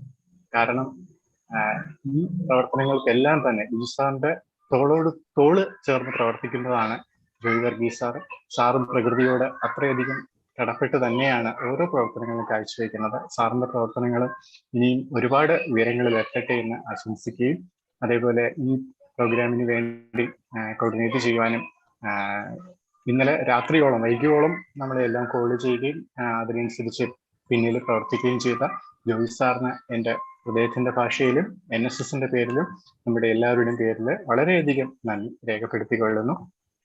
അടുത്തതായിട്ട് നമ്മുടെ ഈ ഒരു ടെക്നിക്കൽ സെഷനിൽ ബിജു സാറിനോടൊപ്പം ക്ലാസ് എടുത്തു തന്ന നിങ്ങൾക്ക് എല്ലാവർക്കും വേണ്ടുന്ന വിവരങ്ങൾ നൽകിയ ദീപേഷ് സാറിനും വളരെയധികം നന്ദി രേഖപ്പെടുത്തുന്നു. സെൻട്രൽ PCBന്ന് നമ്മുടെ ഈ ഒരു പ്രോഗ്രാമിലേക്ക് വരികയും എല്ലാവർക്കും വേണ്ടുന്ന നിർദ്ദേശങ്ങളും പുതിയ പുതിയ ഐഡിയകളും തന്ന സാറിന് വളരെയധികം നന്ദി രേഖപ്പെടുത്തിക്കൊള്ളുന്നു.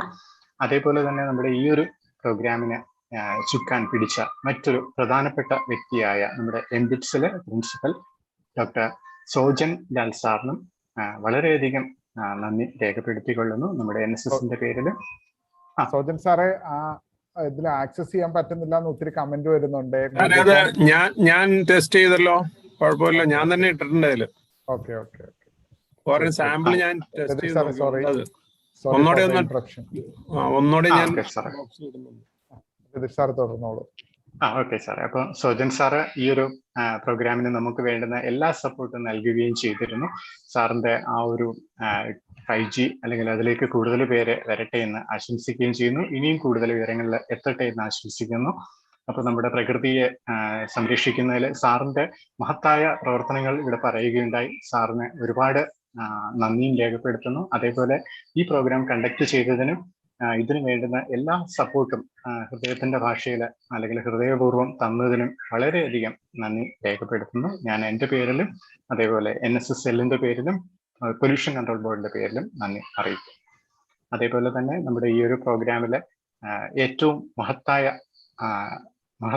മഹത്തരമായ അല്ലെങ്കിൽ ഈ ഒരു അടുത്ത തലമുറയ്ക്ക് പുതുമ അല്ലെങ്കിൽ നൽകുവാൻ അതിന് പിന്നിൽ പ്രവർത്തിക്കേണ്ട നമ്മുടെ എല്ലാവരുടെയും ഫ്യൂച്ചർ എഞ്ചിനീയേഴ്സ് ആയ വളരെയധികം അഭിമാനിക്കാവുന്ന കുട്ടികൾ തന്നെയാണ് നിങ്ങൾ ഓരോരുത്തരും.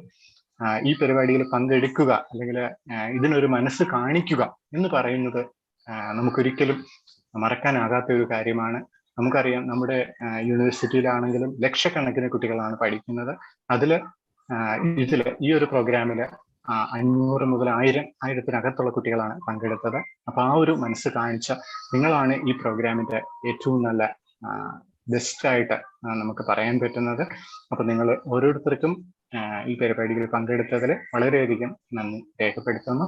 അതേപോലെ തന്നെ സ്കൂളിലെ കുട്ടികളും അല്ലെങ്കിൽ മറ്റ് സ്ഥാപനങ്ങളിലെ കോളേജുകളിലെ സ്കൂളിലെ അഷ്ലി ടീച്ചറും ബിനോയ് പി ഹെഡ് മാസ്റ്റർ സാറും കുട്ടികളും ഉണ്ടായിരുന്നു. അപ്പോ അഷ്ലി ടീച്ചറിനും ഇപ്പൻ സാറിനും മറ്റ് പങ്കെടുത്ത എല്ലാ വ്യക്തികൾക്കും ഞാൻ വളരെയധികം നന്ദി രേഖപ്പെടുത്തുന്നു. അപ്പോൾ ഇതിനു വേണ്ടുന്ന സഹകരണങ്ങൾ നാനാ ഭാഗത്തു നിന്നും, കേരളത്തിന്റെ നാനാ ഭാഗത്തു നിന്നുമുള്ള കുട്ടികളെ ഞാനിവിടെ മെസ്സേജ് കാണുന്നുണ്ട്. തിരുവനന്തപുരം മുതൽ അങ്ങ് കാസർഗോഡ് വരെയുള്ള എല്ലാ ജില്ലകളിലെയും കുട്ടികളെ ഇതിൽ പങ്കെടുക്കുകയുണ്ടായി. അപ്പോൾ ഇതൊരു നല്ല വിജയമാക്കി മാറ്റുകയും പ്രത്യേകിച്ചും നമ്മുടെ കേരളത്തില് ഇനി ഓസോൺ ലെയർ തകരാതിരിക്കട്ടെ, അല്ലെങ്കിൽ അതിനെ കൂടുതൽ നന്നായി വരട്ടെ, അതിനു വേണ്ടിയിട്ടുള്ള പ്രവർത്തനങ്ങൾ നമുക്ക് ഒരുമിച്ച് കാഴ്ചവെക്കാം എന്ന് പറഞ്ഞുകൊണ്ട് ഞാൻ എൻ്റെ ഈ ഒരു ചെറിയ വോട്ട് ഓഫ് താങ്ക്സ് നിർത്തുന്നു. Good night. Okay, Joy sir കേൾക്കുന്നുണ്ടോ? ജോയ് സാർ? ഉണ്ട് സാർ, കേൾക്കുന്നു. ജോയ് സാറ്, ഇപ്പം അറ്റൻഡൻസ് നമ്മുടെ ഷെയർ ചെയ്യണം, അത് നമ്മുടെ കുട്ടികൾക്ക്? വേണ്ട സാർ, നമ്മുടെ യൂണിറ്റ് നമ്പർ കൂടെ ഫോമിനകത്ത് ആഡ് ചെയ്തിട്ടുണ്ട്. സാറ് സൂം മീറ്റിംഗ് കുറച്ചു നേരം കൂടെ ഇങ്ങനെ നമ്മൾ ക്ലോസ് ചെയ്താൽ എനിക്ക് തോന്നുന്നു കുട്ടികൾക്ക് ചാറ്റ് ബോക്സ് അത് കിട്ടത്തില്ല. അതുകൊണ്ട് അവര് അറ്റൻഡൻസ് നോക്കി തീരുന്നത് വരെ മീറ്റിംഗ് ചെയ്യുന്നവർക്ക് ലീവ് ചെയ്യാമെന്ന് തോന്നുന്നു. അങ്ങനെ ഒരു മെസ്സേജ് കൊടുത്താൽ മതി. റെക്കോർഡിംഗ് സ്റ്റോപ്പ് ചെയ്താൽ മതി, എന്നിട്ട് സൂം ഓൺ ചെയ്ത് തന്നെ കിടന്നാൽ മതി. റെക്കോർഡിംഗ് പിന്നെ റെക്കോർഡിംഗ് ഇപ്പൊ ഓഫ് ചെയ്തോ.